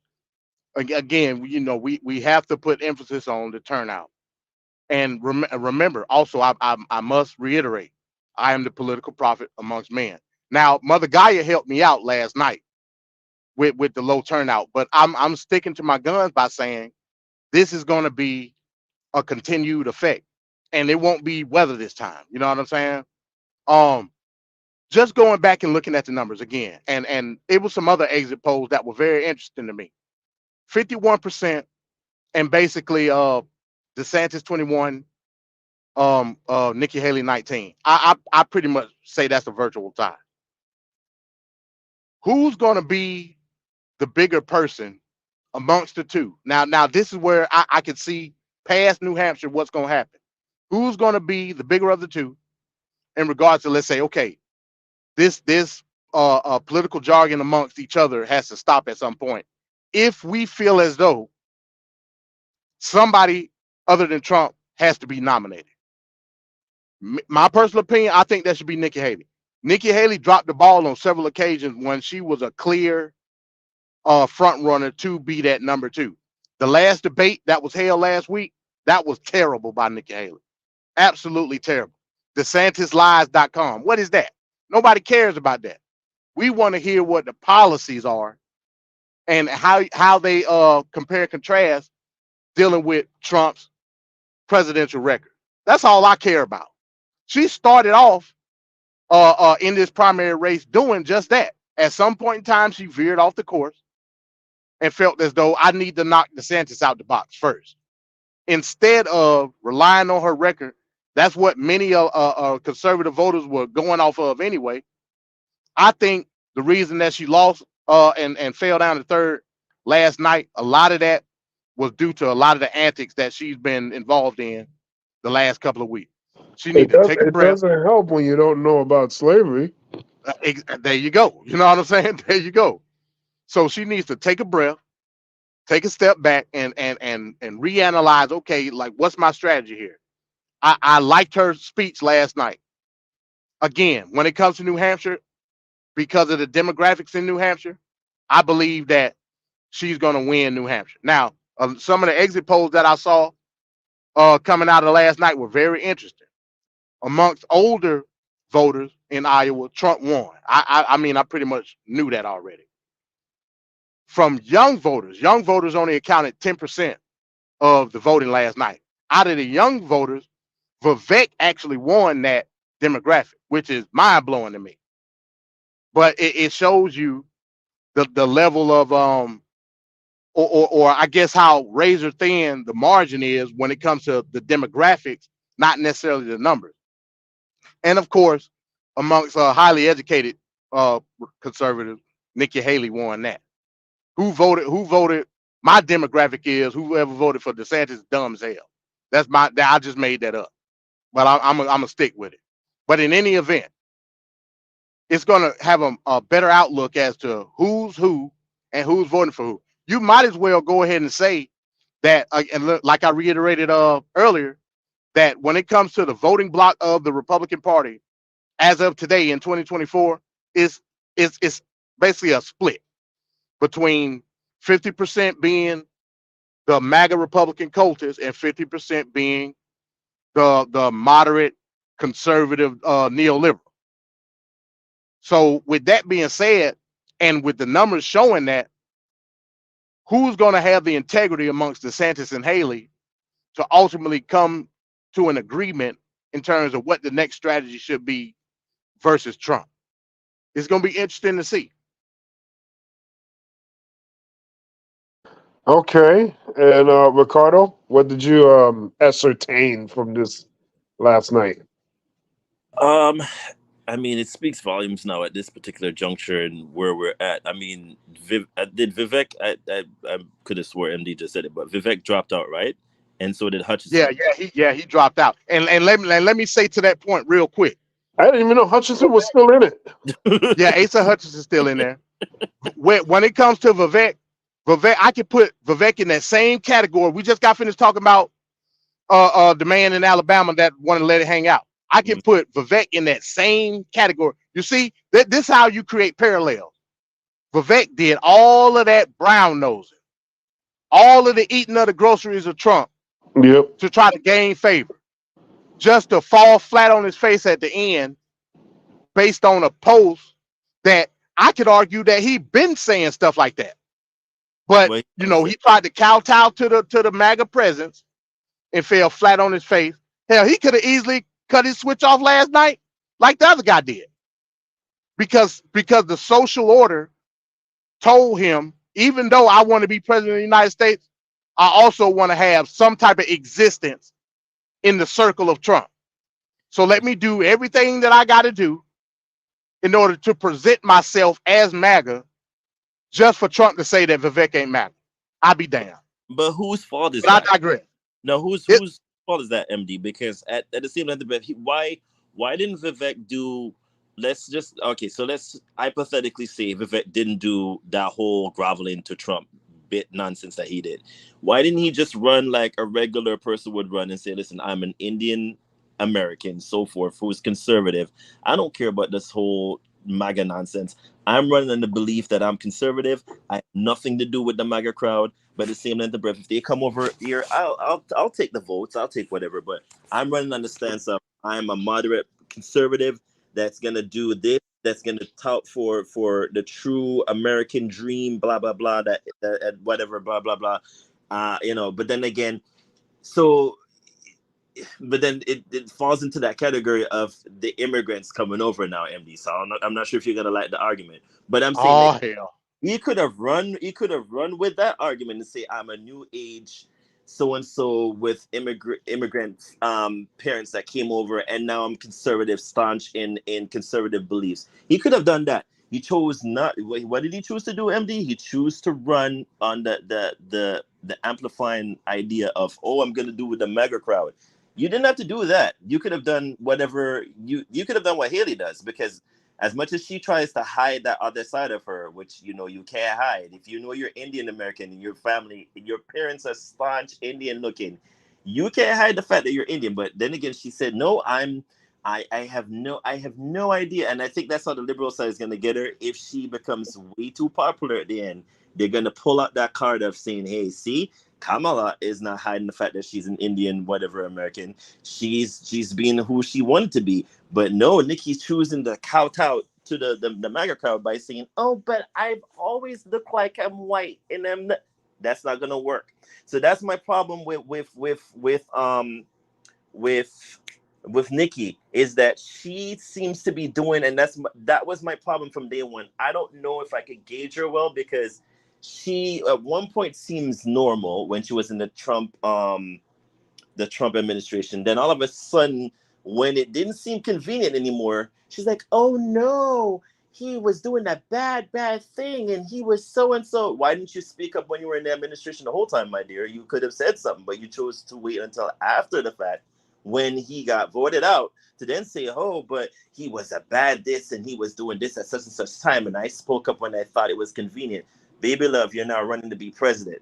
If you can't choose to speak up at whatever time frame, how do you expect me now to then take you seriously when you're running for the highest position in this country, and you're going to be one day in charge of, and we all said this about Trump too, God, he knows how that God didn't materialize. You're going to be able to put your finger on that nuclear firearm, ballistic missile that could then exterminate half the world in a flip of a second. So I don't know when it comes to her, and she still gets my vote, but I still feel like she needs a little bit more fine tuning, because it's like, you don't know about slavery and why we had the we have the Civil War. Something's clearly amiss here, and I'm not sure if it's her not understanding how that.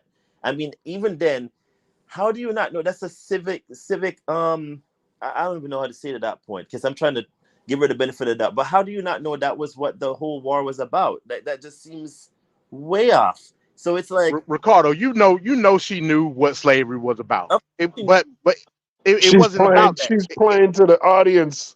yeah, but She's playing to different crowds. She wants to be everything to everybody at all times. and you hear what I said? I said, Vancat, when I send that thing to you, the other side, the political side of the other side, is going to use what they know now. The fact that she says, "Oh, but I somebody had asked her a question. I think it was where they were like, "Yo, so it seems like your family seems to be from like they're Hindu or whatnot." She was like, "Oh no, but I'm so and so." But they're like, "But didn't we just pull up your records to show that you have like a full Hindu name? So where did the Nikki Haley name come to be?" Well, I got married and so. So it sounds like you're kind of like not wanting to be affiliated with your Hindu side, but then you kind of want to still show that you're like. So it's like at some point in time you need to like stop pandering and just say, listen, I don't know, because it's like it's a flip flop for me. Like, I need you to stand staunchly in what you believe in, but at the same time, I don't need you to pander. You're going to be running. You're running against one of the most, I wouldn't say disgusting, but probably one of the most prolific presidents we've ever had in this modern day and age, that literally says anything to win. And you're going to run against him. You're going to have to now say, listen, if you want that, vote for him. But if you want somebody that's going to be moderate and is moving away from that, this course and all of that stuff that you're seeing that came about from him, vote for me, because at this point in time we can't go back down that road. It's not doing the country any justice. We've seen in the other election that we had last year, that the voters made it clear, like, the country is not being run properly. So when you all were seeing there was going to be a red wave, literally it was split down the middle. So either we're not doing something right, but I'm here to say I'm going to do something right at this point. I haven't seen her do that. I don't see that moderate side that I'm expecting to see of her, even though she keeps saying that she is. So I don't know, in this day and age where I would have hoped like Liz Cheney would have ran, or somebody that's even more like down that side view that I would expect from the Republican side. We're getting Nikki Haley and DeSantis. Where's everybody else? I don't know, but this is what we have. So when MD said the other day, who are we going to vote for when it comes down to it? If you have to choose between Trump and and Uncle Joe, we're gonna have to choose very, very carefully here, because on one side, one is not even conservative. He's made that clear from day one. He's not. So how am I gonna vote for you and you're not conservative, but you're running on the ticket? That makes no sense. Then on the other side, you have the other one who is like talking a whole bunch of stuff that's being fed to him and not thinking out clear.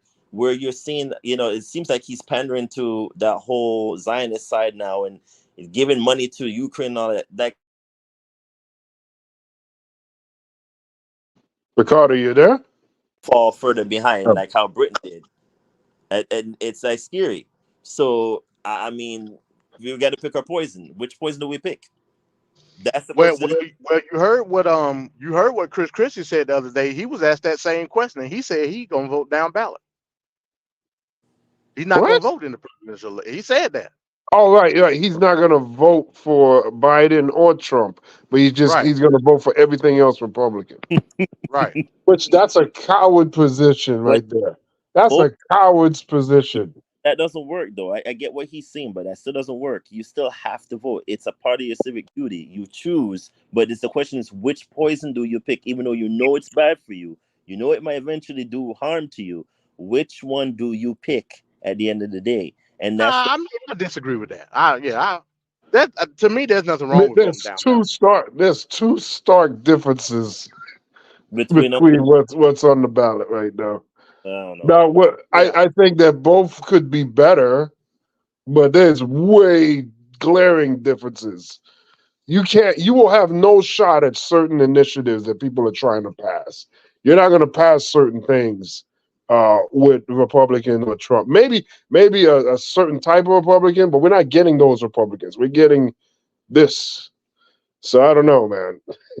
The problem, the people in the Democratic Party, they're pissed off about the option they have right now, but they should be pissed at themselves because we should have got it right years ago and get the right people to represent. So should the Republicans. The Republicans should have done better in getting the proper candidate to represent the party.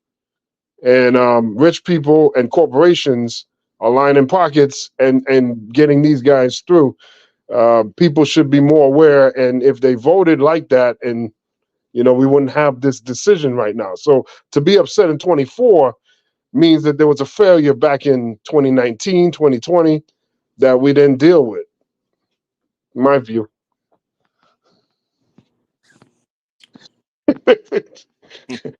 The Simpsons silence is what I call it.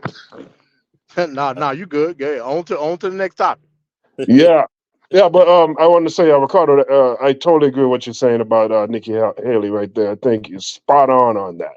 Yeah, Uh, I think the liberal side is going to get on the fact that she doesn't want to own up to the fact that she has the immigrant issue that she's running on.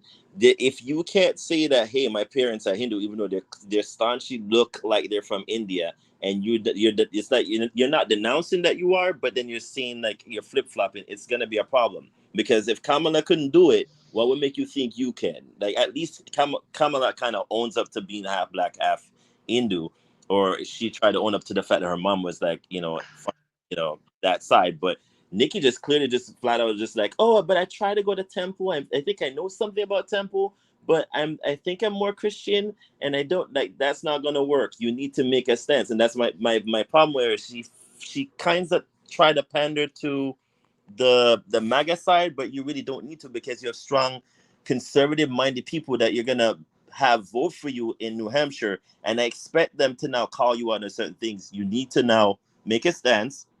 It's either you want the MAGA vote or you don't want it, but you need to make a decision because the party of of the modern day conservatism that we've known all along is now pretty much MAGA, and I think that a small amount of conservative people that were moderate is kind of like in the middle or not quite sure where they fit in anymore.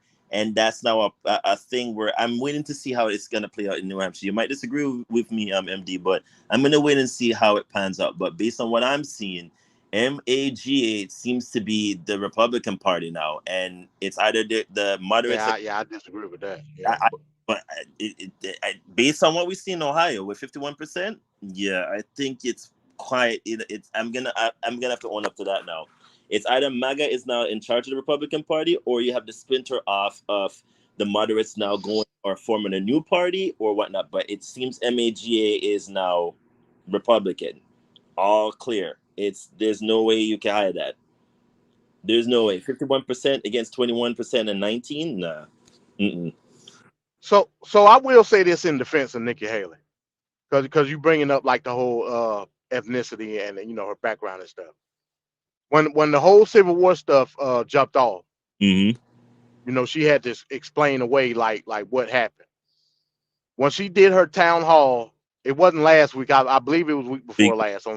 When she did her town hall, she gave an explanation to the Civil War thing, and to me personally, I believe it was a beautiful interpretation on her trying to garner favor from her dropping the bag about the Civil War thing.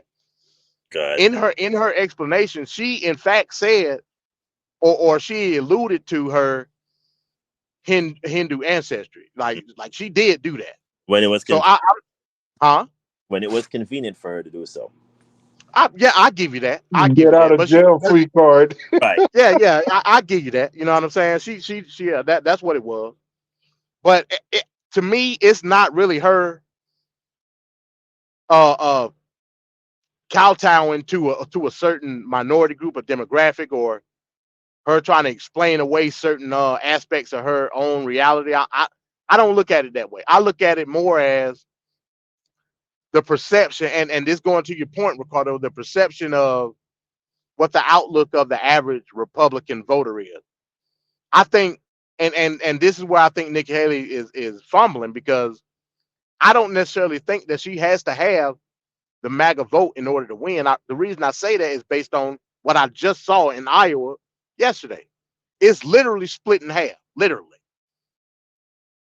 The position is, what do I need to do from a strategic position in order to garner enough votes to win? Not even enough votes, enough delegates, because that's how that nomination thing worked. You know what I'm saying? What do I need to? So you're saying it's split in half, which I do agree with what you're saying. Do you feel like if the others got out, not Mike others, but the others candidates got out, and those people that voted that did not vote for Haley, you think that they will go to Haley, or they'll be like, okay, forget this, I'm going to Trump, or they might just throw their hands up and not vote at all? One of the three might happen. I think that if she strategizes well enough, they'll go to her based on. Listen, at the end of the day, out of the three candidates, Nikki Haley is the most conservative. The Republican Party's foundation is conservatism. MAGA is a populist, fascist entity. That's what they is. I don't care what nobody say. You know what I'm saying? Do they have some policies that I agree with? Yeah, of course. But I also don't agree with the ideology. And to me, the ideology cancels out everything that you have to garner. I'm not a nationalist at all. Nobody has ever ran on nationalism. I'm doing a show talking about where America First originated. And it originated under Nazi Germany. So when we say certain slogans and have certain jargon, we have to understand where it comes from. I know where the stuff that MAGA say come from. I know it. Blood and soil and all that. That ain't got nothing to do with me. I know that. So then do I supposed to be, well, Trump said he gonna lower gas prices. But at the same time, the people that follow MAGA would rather have me in a gas chamber than anything else. You know what I'm saying? Mm-hmm. So when we look at the ideology, that's not a good look for the Republican Party. Many Republican conservatives understand that. They just feel like they between a rock and a hard place in terms of who's in the best position, let's just say, to be the leader of the Republican Party. I'm telling you, a lot of people that's going to vote for Trump is looking at the same way we look at a lot of Democrats when we say the old adage, lesser of two evils. I'm not going by that. I don't care nothing about no lesser of two evils. If I know you have a certain ideology, I'm not voting for you. I don't care if you're the only person on the ballot. So I think when it comes to a lot of true conservatives, if Nikki Haley can come with the right strategy to exude that conservatism, yes, she will garner those votes. I call Nikki Haley Mrs. Ronald Reagan. That's what I call her. You know what I'm saying? So there's nobody in this race that's more conservative than Nikki Haley. But conservative don't necessarily have to be constituted in social conservatism. When it comes to neoliberalism, she's it. She want to continue the war in Israel. She want to continue the war in Ukraine. And the reactionary strategy for MAGA is we want to stop the war in Ukraine. BS. You don't want to stop nothing. How do I know that, MD? I know that because I just saw what Mike Johnson just did. And they called him MAGA Mike, remember? It's all BS. Don't tell me a lie, is what I'm telling you. Not to be confused with others, Mike. Carry on. I know a lie when I hear it, based on my position in politics and how I perceive it. You're not gonna stop nothing in Ukraine because you need Ukraine. I know that. I don't care who you are. You're not gonna lower gas prices based on drilling here because you don't have an infrastructure to do that.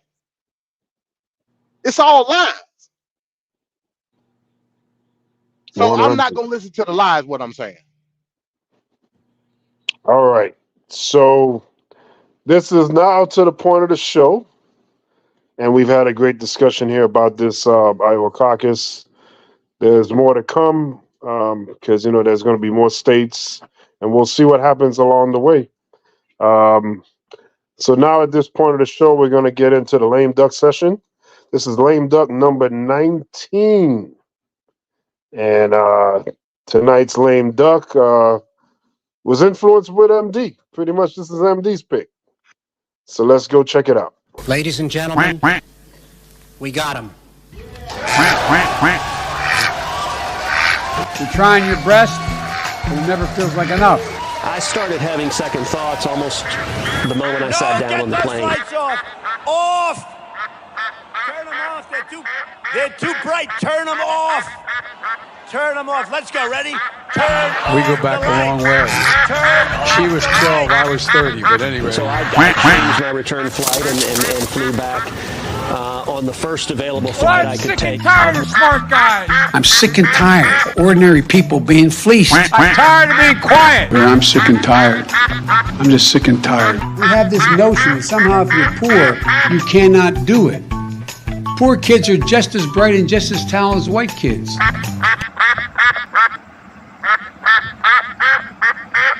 With great power comes great responsibility.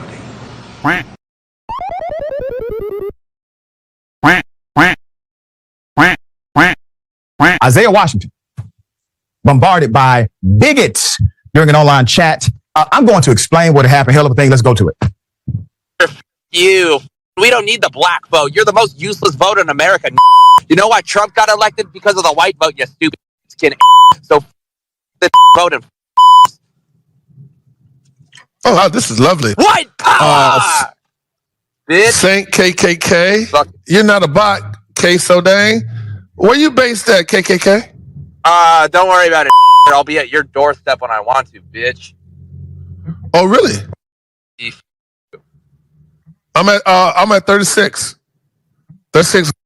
You don't know your own address? Right Come on. Yeah, what you working with, KKK? With the Klan. We're everywhere now, bitch. We ain't from the South. No. I mean. Bitch, we're everywhere. What do you use to get your continuity of fire? What firearms do you work with? Don't worry about it. You'll know when you know. Please don't tell me you're a Republican. I'm not Republican. I'm far right, racist, hater. So yeah. So this is right. Let me break you down to reality. Here's the thing that you stupid don't get. Both Democrats and Republicans kiss black ass for a living. We're talking about a completely new political overhaul. Like in the future, white people are going to openly hate the same way I hate. What you don't understand is you're getting it easy right now. Like in 10 years, you are going to be begging for the old. I promise you that. You're not getting no damn reparations. You're getting a bullet. That's all you're getting. You ain't getting no goddamn reparations. You ain't getting no land. You ain't getting no vote. You ain't getting On January 4th, after Isaiah Washington hosted X Spaces discussion on conservative Mark Davis having more influence on the black vote than Charlemagne the God. Now, obviously, our dear brother has lost his damn mind. Okay?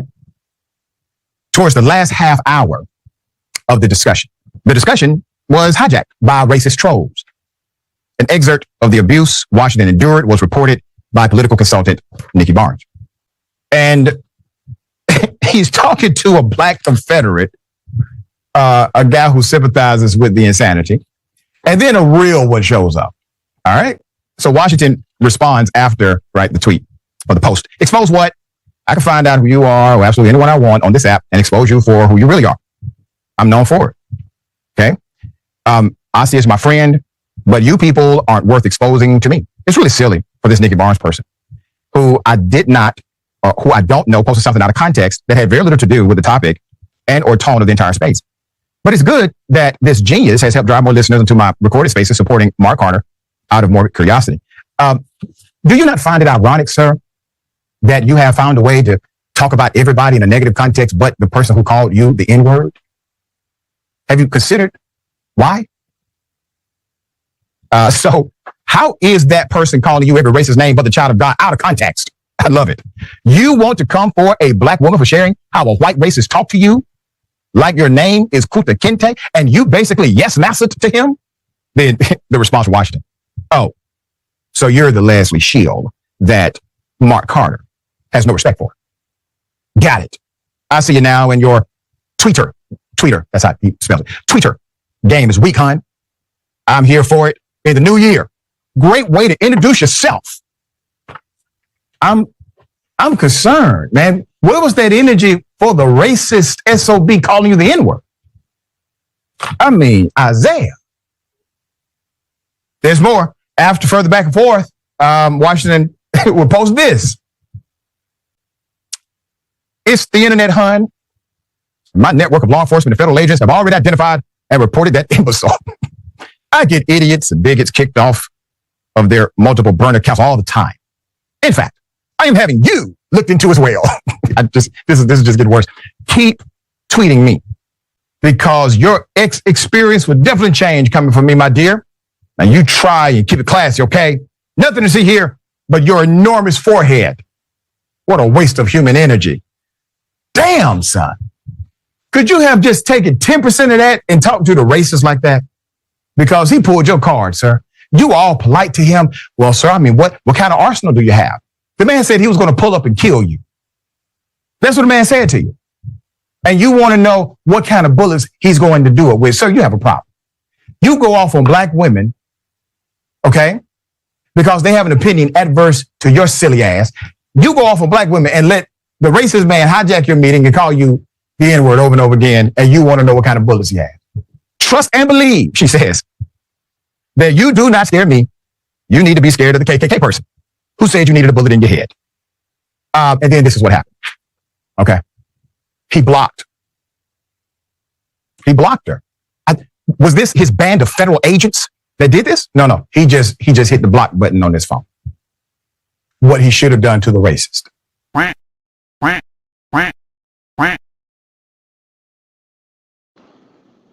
Okay, there he is. Put the spotlight on Isaiah Washington, famed actor in notable roles like Greg's Anatomy. Isaiah Washington, conservative Republican, got called out by a racist and was mastering him to death, but had a lot of words for the black woman that commented on this situation. MD, what are your thoughts here on this lame duck? Oh man, well, so it's no secret, or people that don't know, y'all can follow me on Twitter at the real MD20. I peruse around the Twitter spaces, you know what I'm saying? That was my main thing before I hopped onto this YouTube, the spectrum of YouTube, right? I was actually in this space live when it was happening. Now, this was a troll. This person wasn't serious at all. This was a white troll that came in and trolled Isaiah Washington. But Isaiah Washington has a track record in doing this, right? The dude that they was talking about, Mark Carter, he's also an idiot. He's one of them idiots up there in Chicago that's trying to push this conservative ideology onto the black people in Chicago based on the migrant crisis.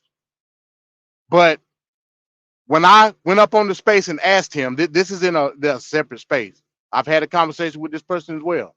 When I went up in the space and asked him, well, sir, who did you vote for in the mayoral race of Chicago? And he admitted that he voted for Brandon Johnson. His argument was then null and void. because you are at this point you just up here MAGA babbling. Because just like I said earlier, and this is especially when it comes to Negroes, they don't care too much until the situation reaches out and touches them personally.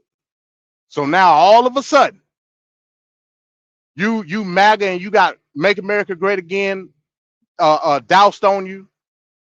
When the mayoral race happened, you voted for the very policy that you find yourself in right now. So that, that's just a sidebar. He's also an idiot. Isaiah Washington is a dumbass. He's had several stints on Twitter where it's just done went all the way left. You allow white people up on your space and you kowtow to them, and then you want to, basically talk BS to black people. You want to try to push a conservative agenda, but you have no basis in your argument, because I can only assume that you're a Negro living in Beverly Hills somewhere, and you can't possibly see the position of the average black American in the country from the aspect of any type of political foundation. Isaiah Washington, he had several spaces where he's talking about reparations and how reparations is race-based when I push lineage-based, and he'll block you or he'll try to argue you down based on some type of meaningless position. He got a track record of doing this. He just came out the blue, y'all. I don't even know the last thing Isaiah Washington did. Actually, I do know, because he did a movie on Amazon about Bass Reeves, and then next thing you know, a few months later, they had the actual Bass Reeves movie. I believe it was on what's the guy's name, the African guy. I forget, but in any event, you was on Grey's Anatomy, and I believe you said some anti-Semitic things, and they got you the hell up out of there. So you just finding any string to pull on to try to be relevant again, and it's not working. Just you got the money. I mean, hell, if you wanted to, you could go to, I don't know, maybe what's the thing that Trevor watch? What's it called, y'all? P-Valley. Damn it. Not you. You said. No, I was talking about the streaming service. What's the I forget what the streaming. Tubi. Yeah, Tubi. You can go to Tubi. You can maybe go on the Chitlin circuit, do some Madea play. I don't know. But what you're doing right now is not a good look. He said P-Valley. That just I'm done. I'm done, man. Oh wow. Hey, Ricardo, what's your view on Isaiah Washington here? This guy's wild, man. Lord, what can we say about Isaiah? I mean, Isaiah Washington, like I was saying when I saw this, when it was posted, I was like, it kind of makes sense. I didn't know he was conservative like that though, but not in that conservative space that I was thinking he would be conservative in. He did do, yeah, you're right, Mike. He did gay bash, I think, a character. One of his. That's what it was. He said something gay. Okay, I got you.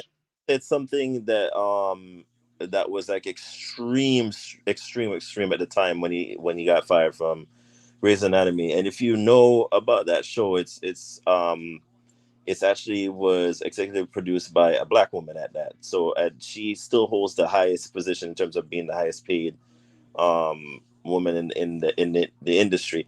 So for her, it was hey Ricardo, real quick, didn't he play the love interest on that show? He did. He was a prominent. Damn, he fumbled the bag then. Yeah, he was a prominent character at the time, and it was at the time when there wasn't that much black actors getting prominent roles or leading roles like the one that he had. And it wasn't like, it's not your typical stereotypical role, but it was like a role of like a surgeon at that, like, one of them high figure roles. But he did fumble, and it wasn't.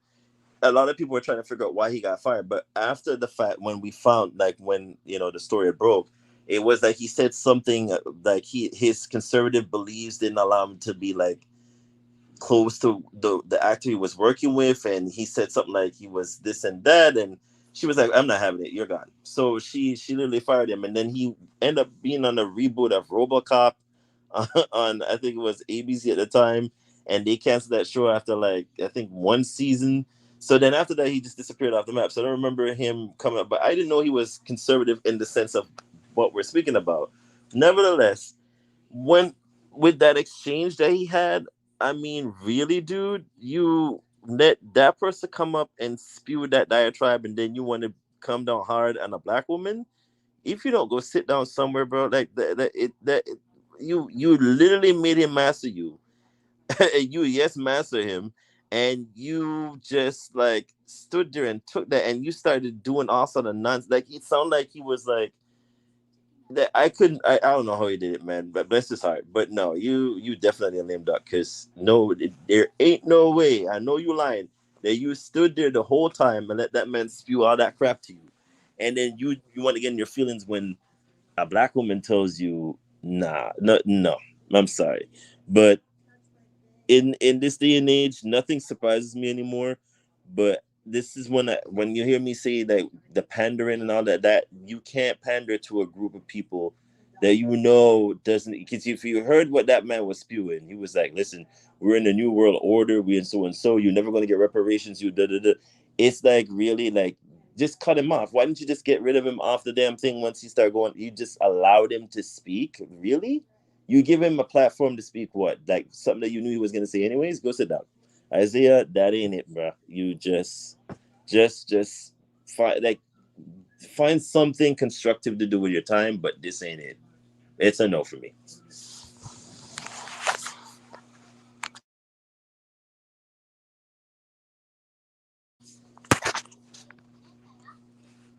You muted, Van Cat. Yeah, we can't hear you, Van Cat. You said Oh, something. that. I did it again. Oh my God. I was talking the whole time, man. I was talking the whole time. All right, sorry for that. So number 19, lame duck, Isaiah Washington, a true house nigga. And now we might as well do 2 ducks, 1 stone. But this 1 duck is a huge duck, a massive duck, a super duck. This is the absolute worst pieces of trash of the year here, man. So I've pre-selected 5 nominees, 5 candidates. And we're going to pick at the end of announcing each candidate. We will select our choice for the Super Duck of the Year, the worst of the worst. So without any further ado, let me just get it all queued up here. All right, so let's look at the nominees for Super Duck 2023. It is now time to bear witness to the 2023 Super Duck.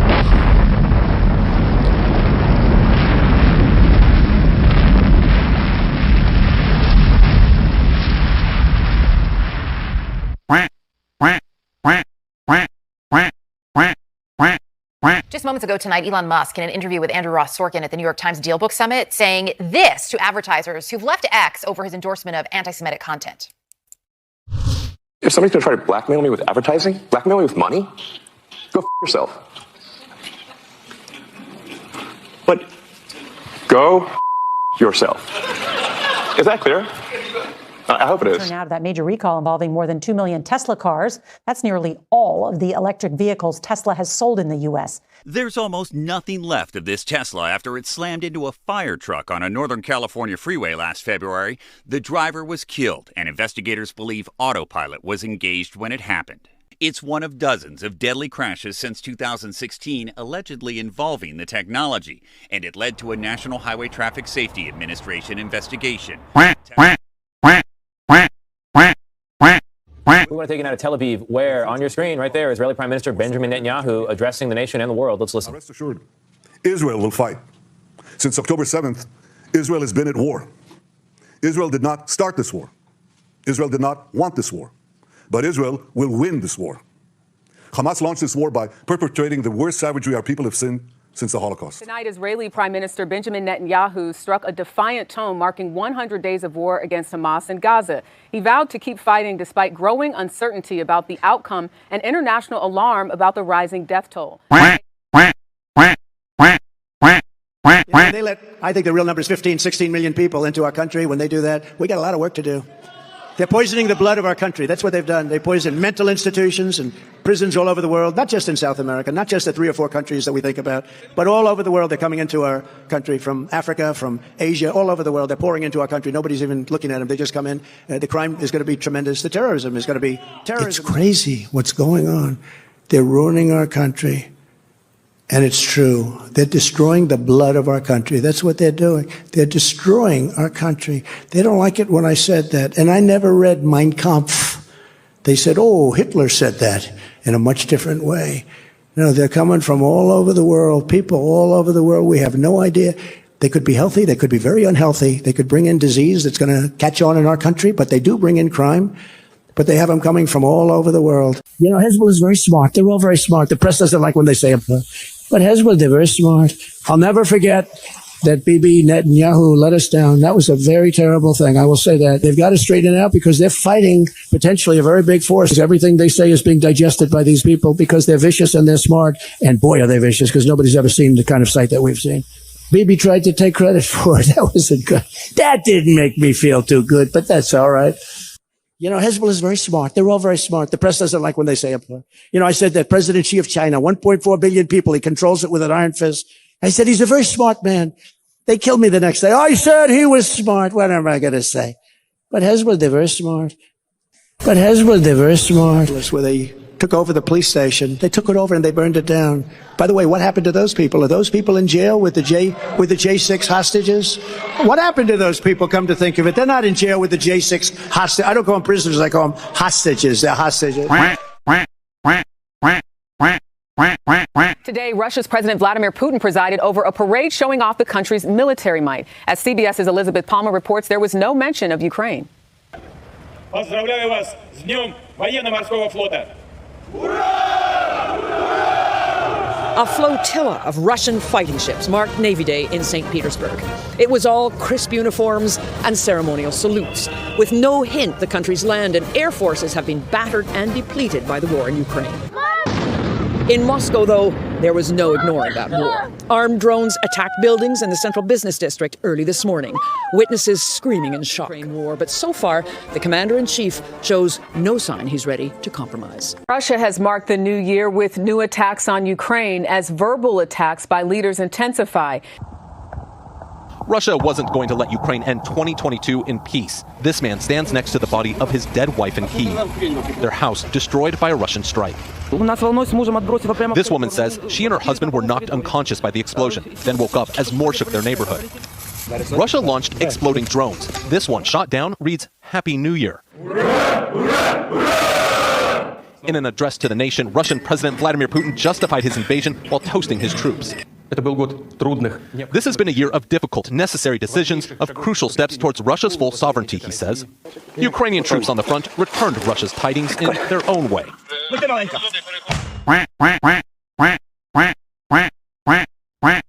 a lot of study. I think Hitler was a really bad guy, and I repudiate what Hitler did. I understand that the British intelligence set him up and used him. I like Hitler. I don't like Hitler.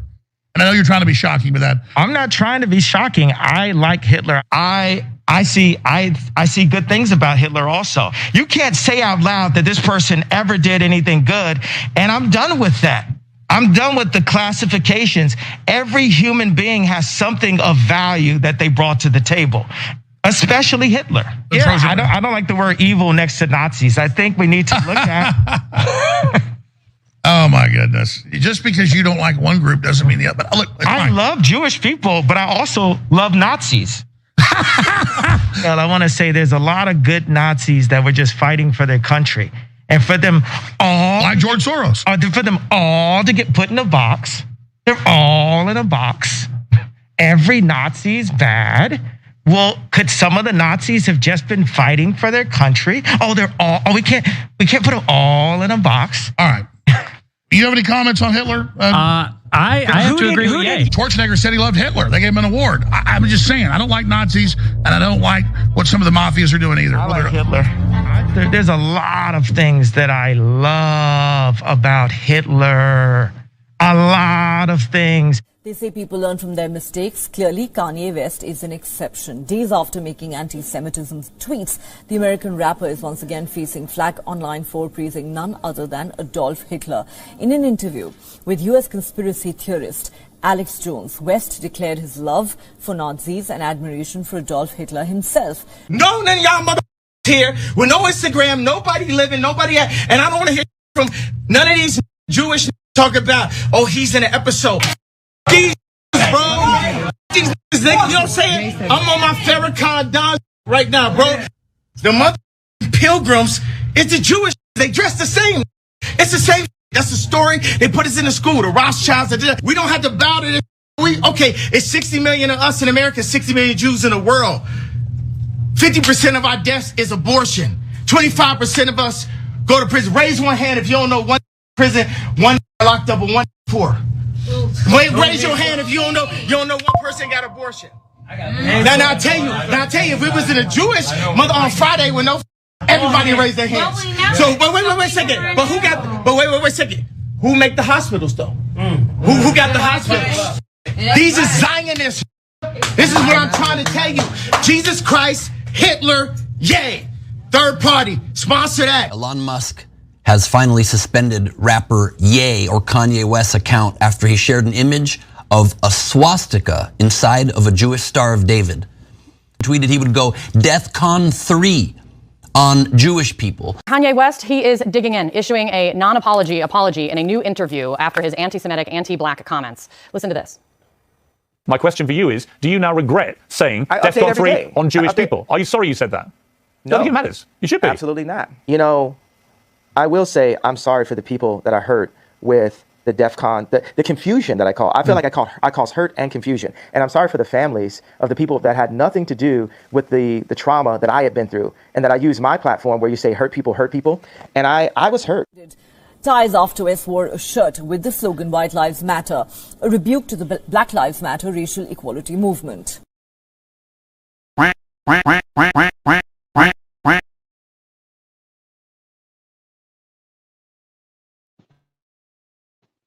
Okay, there they were.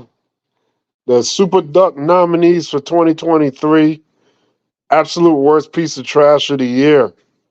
So we saw the 5 entrants, the nominees, I should say. Let's just quickly review that. We have Elon Musk, Benjamin Netanyahu, Donald Trump, Kanye West, and Vladimir Putin. So those are our 5 nominees for Super Duck.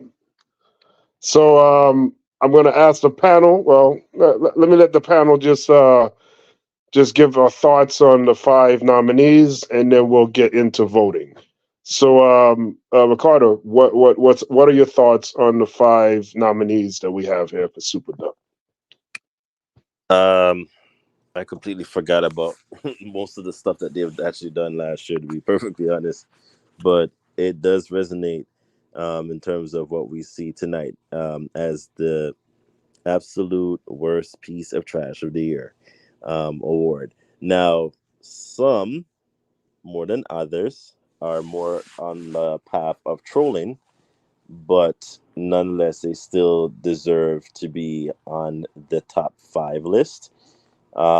Musk was just very arrogant in how he presented himself last year, and had to get a piece of humble pie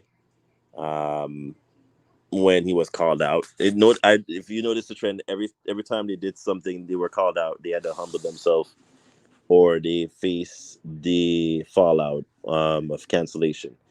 So the only one that seems to be on a high pedestal is Netanyahu at the moment, because he said something, I think a couple of days ago, that was a little bit concerning to me, where he was like, the Hague can't even touch us. And I was like, say that now, and all dictators say that, but eventually the Hague does get you.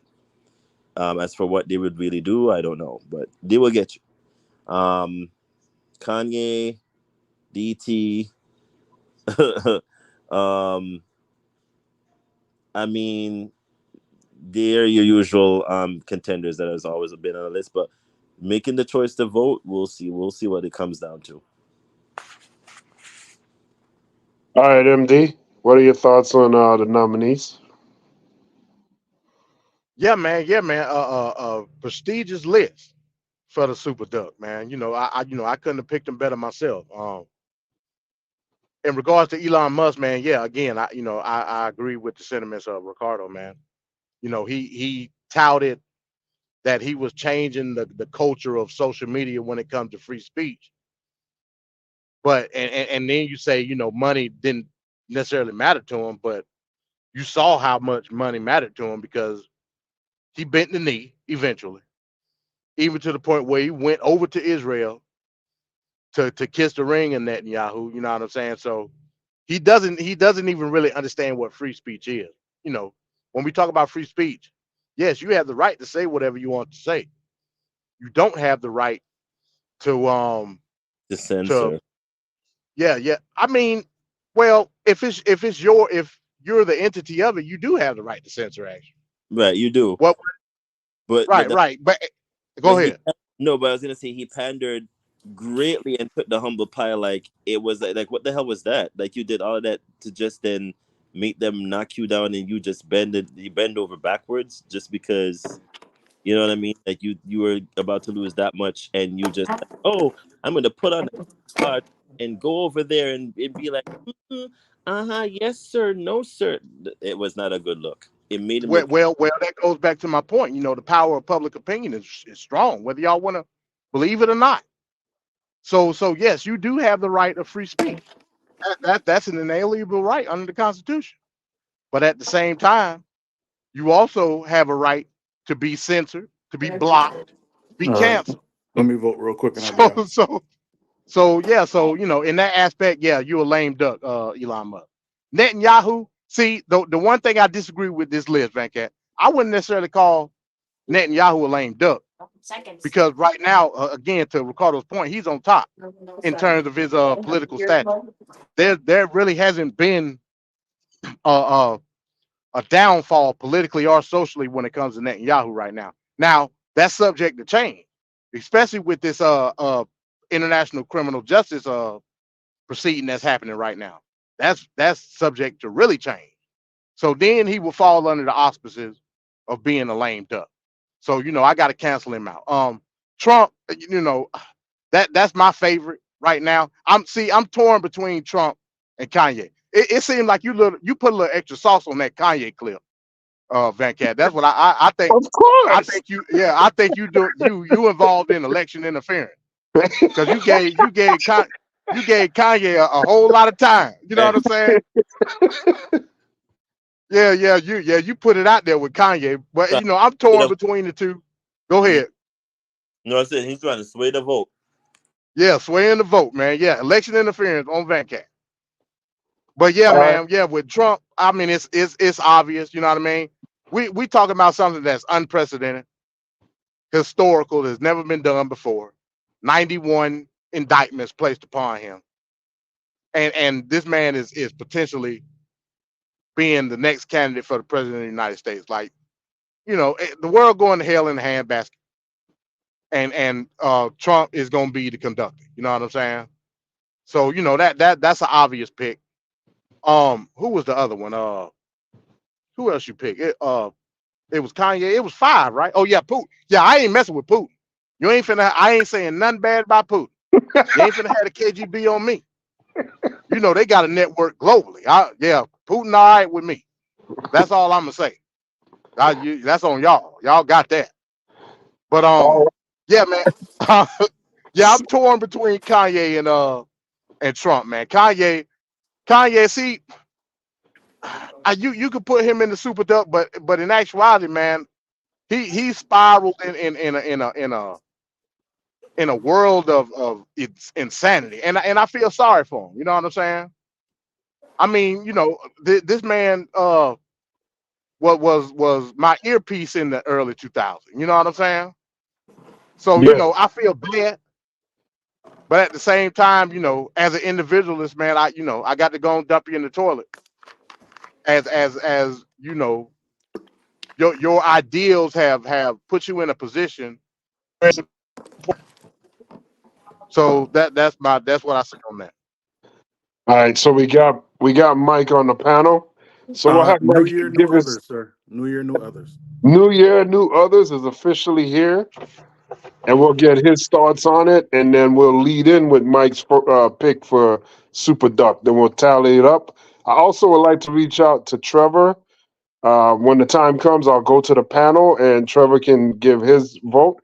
I also will reach out to Maria G. At that time. But first, we'll do the panels, and then we'll add in the chat. So we'll start with Mike. Thoughts on these Super Duck nominees, and then eventually go into your actual pick. Well, I'd like to start by saying I look fantastic in these glasses. Wow. Thank you, Zenny. I appreciate it. I look amazing. Oh my goodness. Big dudes out here. Get something to make your face look sexy. That's all I'm saying. Secondly, I'm agreeing with MD wholeheartedly. I want absolutely no Putin smoke. For some strange reason, my iPhone, it says you saved audio file, but I've never saved the audio file in my life. And then other people's phones say it, but my phone's never been near there. So I think the Russians already hacked us all and they just waiting for us to say the wrong thing. So I ain't gonna be the one to say the wrong thing. I don't need the phone blow up test to be mine. I'm good. And if you look in the back of that Putin photo, you'll see right up in the court, not that one, the one who was with the soldiers, right in that corner right there, there was a Chinese dude chilling. They too close. I don't want no problems. You got it, Poop. So I'm gonna stick with the other four. Kanye can never get my vote because Kanye isn't killing anyone. Kanye's just annoying. Kanye's just stupid. Kanye's Interesting. just off his medical. He's off his medicals. That's it. He probably need to holler at a certain lunar person and get some gummies. That's what I think he just needs a mood stabilizer. That's why every 5 months you see he apologize. I'm sorry. I shouldn't have. Man, shut up. Ain't nobody listening to you anymore. Go make a beat. Go make a So beat. you need a CBD regimen. Fact. No, he need the whole THC. He need the THC in it. Whole thing. Don't take nothing out. Hey, sprinkle some. Remember Dave Chappelle say they sprinkle crack on him. Sprinkle crack in his stuff. So he need everything. He need all the drugs. Smoking That boy need- Zazas. What? He need all the drugs. Not all drugs. All the drugs. They need to get some mushrooms and put it. All the drugs. So Kanye he's just annoying. You just need to sit down. Everybody that's mad at Kanye, you need to reevaluate your life. If you're mad at a dude who makes good beats and says some nice lyrics because of what he says, you need to reevaluate your self-esteem. Because ain't nothing Drake could say could hurt my feelings. Period. So now to the other three. These three are no. And Musk. Musk is an idiot. Just go. Musk is literally the epitome, or should I say epitome, if you guys saw my thing on Instagram, but we'll get to that later. He's that girl swore she was saying it right. He is the epitome of when you got too much money and ain't got nothing else to do. That's him. You know how you like, man, if I got $1 billion, I'd do this. Musk is what happens after you've done all the thises and you ain't got nothing left. That's why somebody was like, man, you should buy Twitter. You know what? I'm gonna buy Twitter. And he ain't got nothing else to do, bro. If you look at his life is like he listened to a bunch of people say what they would do and just said, I'm gonna do it. If you ever saw Italian Job, you remember Edward Norton's character where he couldn't think of anything, so he stole everybody else's idea when he stole the money? That's who he is.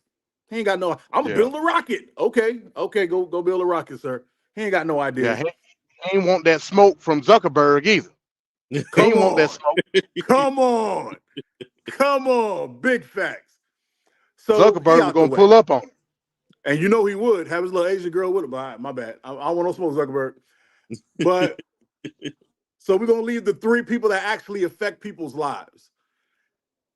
No, two people, because I'm not messing with Putin. I'm gonna leave Putin alone. So Putin gone, Musk gone, and Kanye gone. We got Netanyahu and we got Trump. Now you see, the problem is both of these men are assholes. Both of them are okay with being assholes, but only one of them is stupid. And that's Donald Trump. Donald Trump's an idiot. I know he's a billionaire. I know he's a businessman. I know he runs well-established, well-oiled corporations that, no, he don't. He's basically trolling America. And if he loses, he'll just find something else. He'll probably get another show called How They Stole My Country or whatever.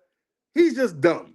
So I don't really take him seriously as a piece of human trash. Netanyahu is the type of person, he's like Churchill. I have all the information. I'm going to take all the information. I'm going to take out with the information I don't like, and we're just going to run with this because it lets me murder the most amount of people I can and feel fine about it. I don't think he has feelings. I don't think he cares. I think he is the epitome of a heartbroken, cheated on, bitter ex-girlfriend. That's who he is. It don't matter what it is. Even if my house burns down, as long as that person's house burns down too, I'm all right with it. That's who Netanyahu is. Netanyahu just want pain and suffering on anything that looks like the other side. And when you get to that point in life, you a lame duck, lame goose, lame piece of you're a disgusting subhuman. And that's who he is. Because everybody knows when you get 21 skunk in Madden, you stop playing, you just take the W. This dude's like 53 zip and he don't care. He want to stomp them into the ground. He want to send missiles to blow up what the old missiles missed. Like that's who he is. So that's my lame duck piece of garbage of the year. And as long as this war goes, he gonna be the super duck forever. Because you're a disgusting human being if you can watch babies being pulled out of buildings with blood on them and be like, yeah, I did that. I'll do it again. What? Facts. There's something wrong with you. That's just how I feel about it. Gentlemen. So we got Mike with Benjamin Netanyahu. New year, new other, sir. New year, new new other. year, new other. Thank you. With Benjamin Netanyahu. So now we're gonna go to Ricardo. What is gonna be your pick for Super Duck? Man, this is a tough top five. Super Duck of the year, absolute worst piece of trash of the year.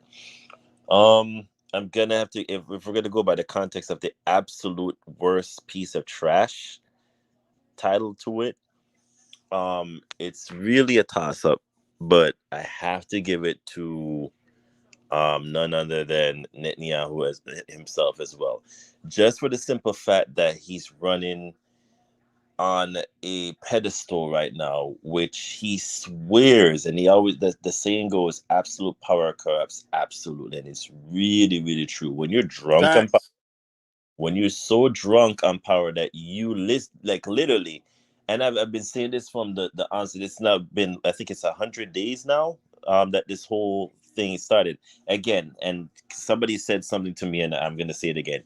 If you hit me, I'm gonna hit you back. It's eye for an eye, tooth for tooth.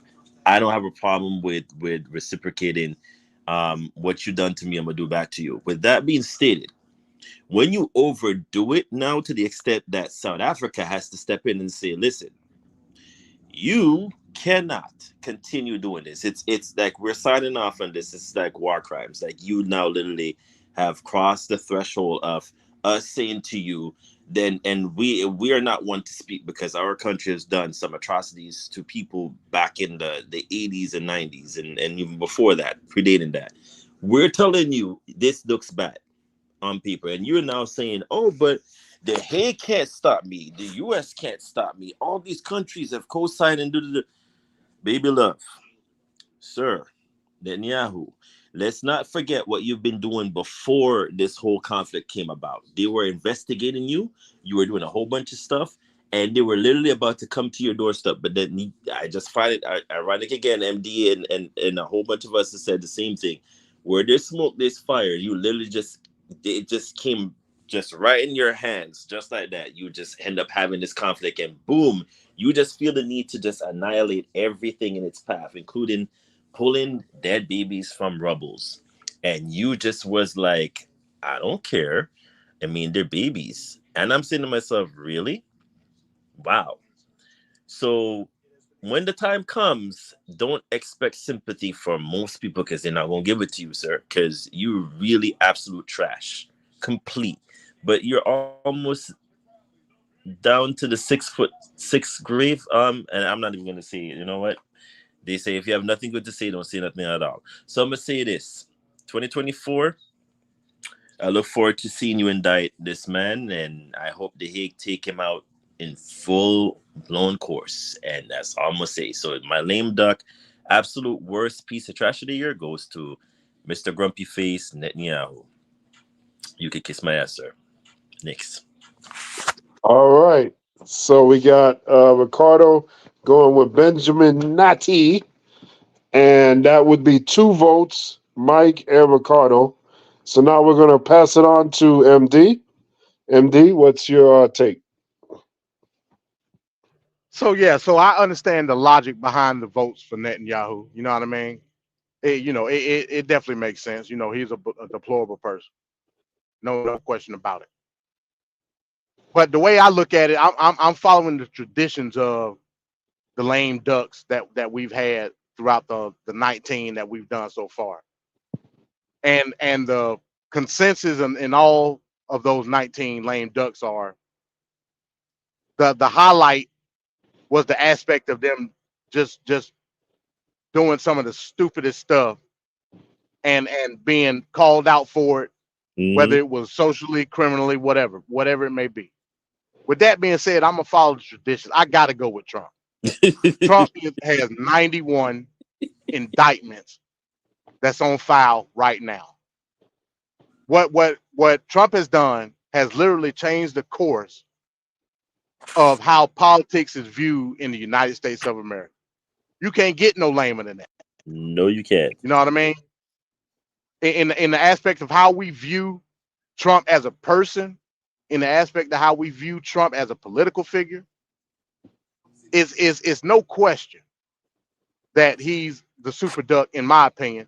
And if you really take a step back and look at it from the trajectory of what can be perceived as him being the nominee for the presidency of the United States, he may literally be a lame duck. If it's to believe that the Democrats can garner control of Congress, he literally may be one. And then wow. we'll see him really show out. Good point, MD. So with that being said, I'm gonna follow the traditions of how lame ducks have been picked throughout the course of 2023, and there is no other that exudes that criteria other than the 45th president of the United States, Donald John Trump. Okay. All right. So we have 2 for Benjamin Nati, and we got 1 for Donald J. Trump. This is the point where I'm going to ask the panel what are their picks.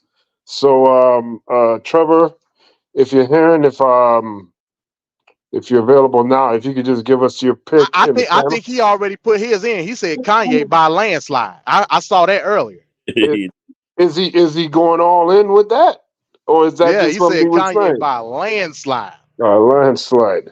And then the other question would be Maria G. What would she? Because she put Benjamin Netanyahu Yes, she did. and I think Putin, right? Yes, she So did. yeah, so she needs one pick.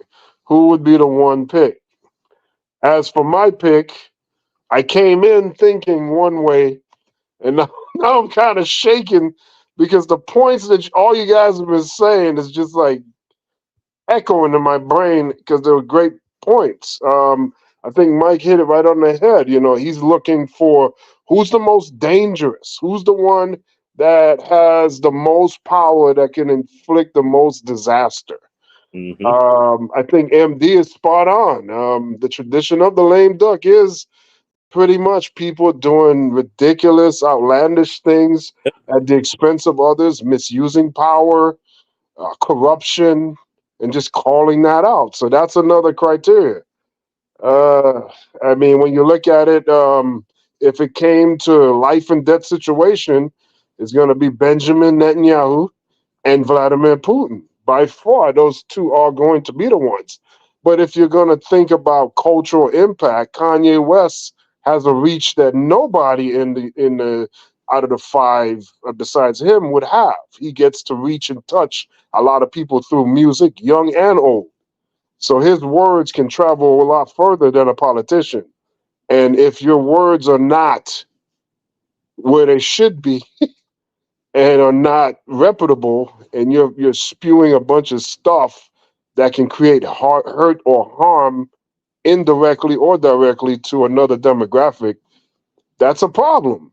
It's not a direct thing. It's not like somebody walked up and just slapped you and that's boom, that's instant, that's you felt it, you see it, you could touch it, versus, you know, things that just happen, you know, in osmosis, and you don't see it coming, and whether it be through bills or whether it be through indirect contact.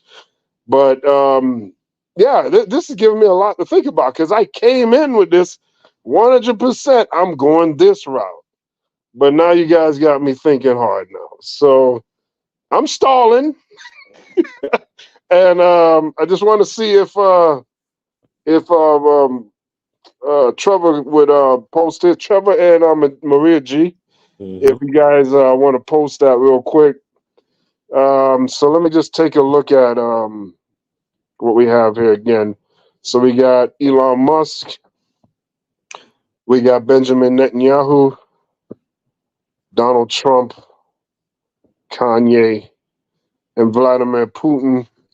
Elon Musk is literally a stupid Tony Starks in real life, a guy that doesn't actually do anything, takes credit for other people's work, and so he's something else. Benjamin Netanyahu has really become problematic in a short period of time. I mean, I guess he's been an issue, but I think the last 3 months has really given a microscope, and the spotlight has really opened up on him as how destructive he can be. I mean, you got over 20,000 deaths on your hands, which include over 10,000 kids being killed in that 20,000. So that's pretty grotesque and insane. Donald Trump has just changed the temperature of an entire country and provided a lot of toxicity in politics, as if politics wasn't toxic enough. But again, Donald Trump could be neutered at the ballot box. Benjamin Netanyahu, for the time being, I don't see anything keeping him in check right now. And then Vladimir Putin, he's been a problem for decades. He might be the most dangerous man on this list, if you want to be serious. I mean, He is the most dangerous. Yeah, I agree with that. You hear? I ain't say nothing about it. No, he is the most dangerous on the list because he can inflict. He could press with the thumb of his little tiny fingers, um, inflicting pain on the other side of the world if he chooses to, and it will just be. I mean, you've seen the most powerful bomb detonated from his country, which was the Tsar bomber. So I wouldn't play around with him too much. So but then again, I also see the latter happening. I do see him probably getting kicked out soon. I don't know how, but yeah, good luck with that. You know. Also, he's up for election in 2024. Also, yeah, that's what I was saying. I could see him getting. You don't see no controversy with that. You won't. We all know why, but anything can happen. Anything can happen. Also, his economic power is great. Vladimir Putin can literally shut down all of Europe if he really wanted to. Yep, with the oil because of his oil. Yep. I mean, it is the world's largest country by landmass. So, yeah, he has a lot of oil resources in this country. But, let's see what happens. I mean, I still think the latter could happen, but, that's not for me to speak out and say because, bots and AI are everywhere. So, Mr. Putin, you're technically the most dangerous on the list, but if we're going to go by what we've run by for the lame duck, I mean, we know which candidates to pick more so over him. But dangerous, yeah, it would be him more. Yeah, so I would I'm gonna go ahead and Trevor made the comment in the chat that he already picked Kanye West. Yes, so sir. that gives 2 to Benjamin Netanyahu, that gives 1 to Trump, and 1 to Kanye. So with my pick, I'm gonna go ahead and I'm gonna have to pick I'm gonna have to pick Benjamin Netanyahu because just the egregious amount of deaths, killing, and then the attitude behind the killing. And then he's trying to pose this as, well, we're just trying to defend ourselves. And you could tell it's a lot more than that. There's a little extra stank on what he's doing. Yeah, so I'm definitely going to go with Benjamin Netanyahu. We didn't get anything from Maria G, but that would be ceremonial or not consequential in any way, shape, or form, no matter who she picked at this point. So 3 votes for Benjamin Netanyahu. That will indeed make him the super duck of the year, the worst, absolute worst piece of trash of the year, number 20, lame duck overall, but the first super duck the year 2023. You had to do a lot of crap to get to this point. Congratulations, Mr. Super Duck piece of trash, Benjamin Netanyahu. Man, where you get that picture from, man? Netanyahu looked dastardly on that picture. He's looking like what he is. I mean, I didn't make that. I didn't doctor it. That's his actual facial expression. My God, he does look kind of evil, doesn't he? Yeah, he got death in his eyes. Yeah, that right there is crazy. That's crazy to me. Speaking of Netanyahu, of course, just a pop-up update. So Iran has officially entered themselves in the conflict from the strike that they did in Iraq last night, and they took total responsibility for it. They said yes. So supposedly there was, from their intelligence, there was a Mossad complex in Kurdistan, which is northern Iraq, basically, in Kurdish territory, and they did a missile strike on a location there. We don't know what the retaliation is going to be via the U.S. or whoever. So it's about to ramp up, folks. Like I said, 2024. You thought 2023 was crazy? Wow. Wait till 2024. It's about to ramp up. Wow. That is insane. Oh my God. All right. So we're coming to the point. We're coming down to the end of the show. As usual, we like to do a nightcap video. This is the last video of the night. And at this point, we'll play that video. Then we'll give our closeout statements. And, oh, wait, hold on. There's Trevor. MD, I hope you're comfortable about body shaming women tomorrow. What? What does that mean? What is he talking about?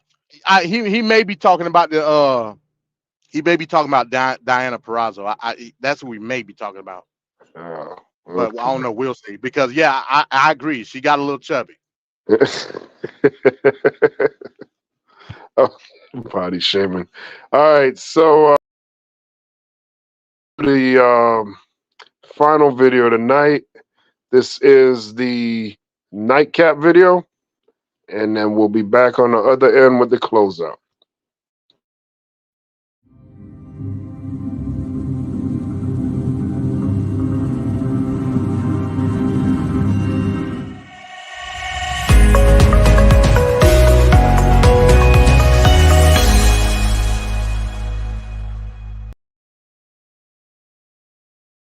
And as we reported last night, incumbent Representative Lauren Boebert made the shocking announcement she would no longer run for re-election in Colorado's 3rd congressional district. Instead, she's opting to run for election in Colorado's 4th district, a seat most recently occupied by now retired Representative Ken Buck. She saw that she couldn't win a fight over here, win a battle over here. After her fierce down-to-the-wire win over Democratic challenger Adam Frisch last election, and this year losing key endorsements, Lauren Boebert announced she will not pursue a 3rd term in District 3. I have decided not to seek a 6th term in the U.S. House of Representatives. Instead, Representative Boebert will seek election in Colorado's 4th district after incumbent Ken Buck announced his retirement. In a press release, Rep. Boebert said, in part, "I did not arrive at this decision easily. A lot of prayer, a lot of tough conversations, and a lot of perspective have convinced me this is the best way I can continue to fight for Colorado, for the conservative movement, for my kids' future, and for the future of this great country." Some of her current constituents reacted to the news this way. It didn't surprise me because with all the things that have gone on with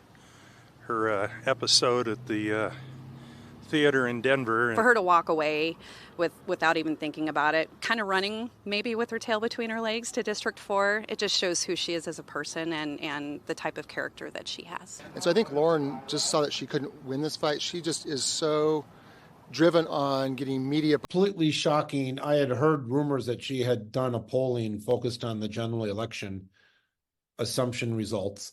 And obviously she got some pretty bad polling numbers back.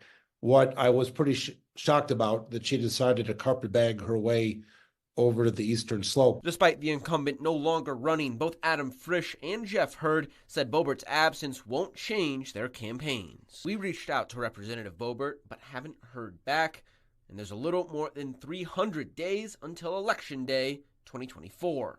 First on the Western Slope, Michael Lagerwell, KREX 5 News.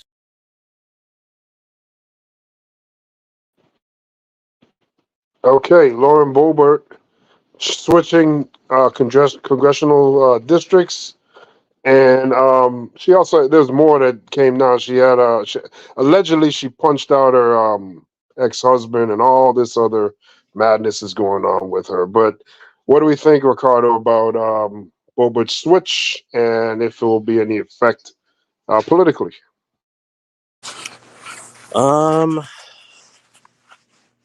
When it comes to her, there would be, I don't know how this.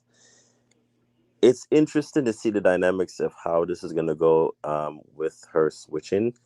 I don't know if it would make a dent, but it probably might in some aspects make a dent because, she was a part of the new school set of people that came in that thought they were going to make some sort of change or put their mark on the old system. But I think it should be interesting, the turnout for her in regards to the switching, but I don't have that much to say in regards to her. But she is a part of the Marjorie Taylor Greene squad of the noisemakers, so anything is possible at this point. I'm waiting to see what happens because it is an election year. Anything can happen between now and Election Day. So I'm looking forward to the people retiring and the people them switching sides and the people that are about to make noise. And let's see what happens.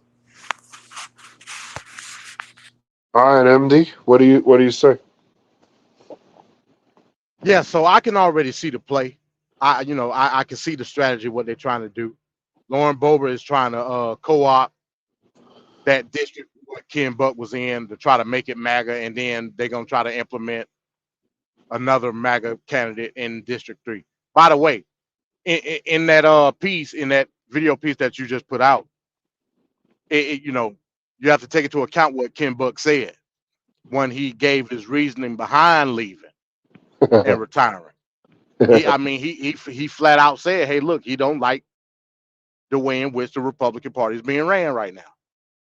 So this can all be egg on Lauren Boebert's face at the end of the day. If Ken Buck, who's been in that seat for over 12 years, well, coming up on 12, if he endorses another candidate with his same political reference. So it's a crapshoot, so to speak. And this all goes back to MAGA trying to co-opt the Republican Party. This is the reason why she's doing this. Trust and believe. Somebody put the bug in her ear, say, "Hey, look, you got splitting hairs when it comes to your district. You may not even win as being the incumbent in your district. Let's switch you over to this other district where maybe we can garner favor and turn some of the newer voters." And then, damn it, man.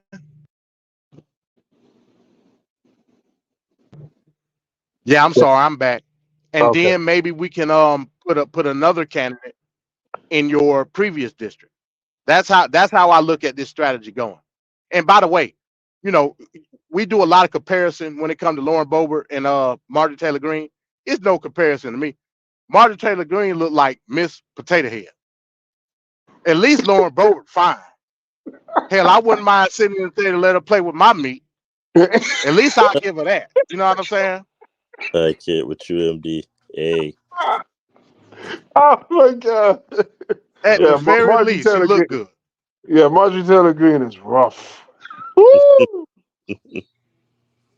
She looked like the mask in the face. Yes. And I ain't talking about Jim Carrey. I'm talking about the Cher movie. Yep, the '86 movie. Yep. I know that one well. Oh man. Yeah. So let's go ahead and close out now. MD, you want to close out, and we go back to Ricardo.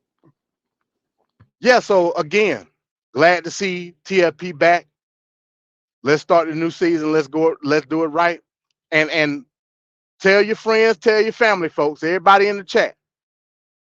Next week I have been scheduled to a special 3-on-1, possibly 4-on-1 handicap matchup. Yes, sir. The politics and the blackness in politics. It's gonna be a slobber knocker to say the least. Yep, that's next week. That's gonna be the knockout drag out affair. There you go. It's gonna be the catastrophe in Kingston, the massacre in Montego Bay. Hell, bash at the beach, if you will. Don't miss it.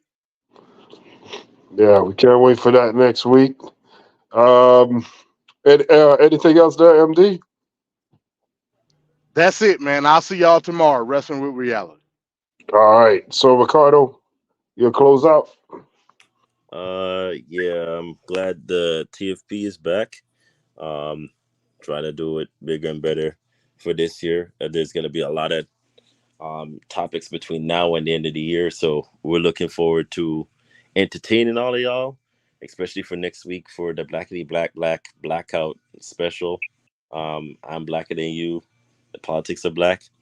And what it entails, and we look forward to hearing MD's position and ours, and why our arguments came about. Not really arguments, but our counterpoints to it. So it should be fun and an exciting episode. Look forward to seeing Mr. STS come up with his beard to make his position be known, and also Sir Others, and also to hear Van Katz and my position on this when it comes to MD. There's no backing down now, MD. We gotta go all the way up. So should be fun. I'll never back down.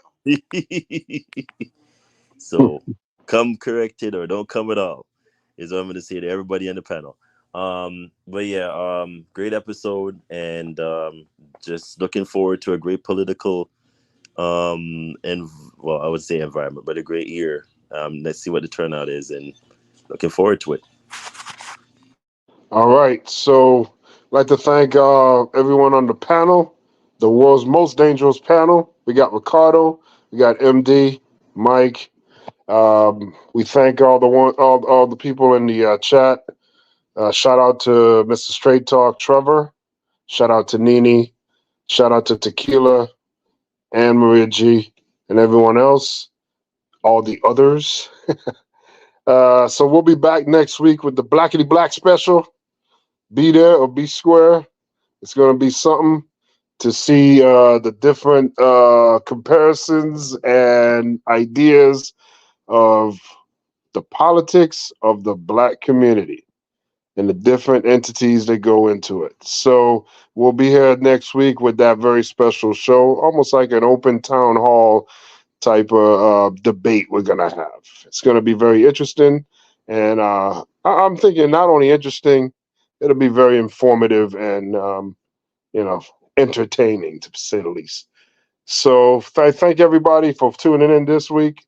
See you again next week. And until then, this is Tape Fist Politics, TFP, exclusively on the Straight Talk Society. And we'll see you next week. Peace. We out. Peace, y'all.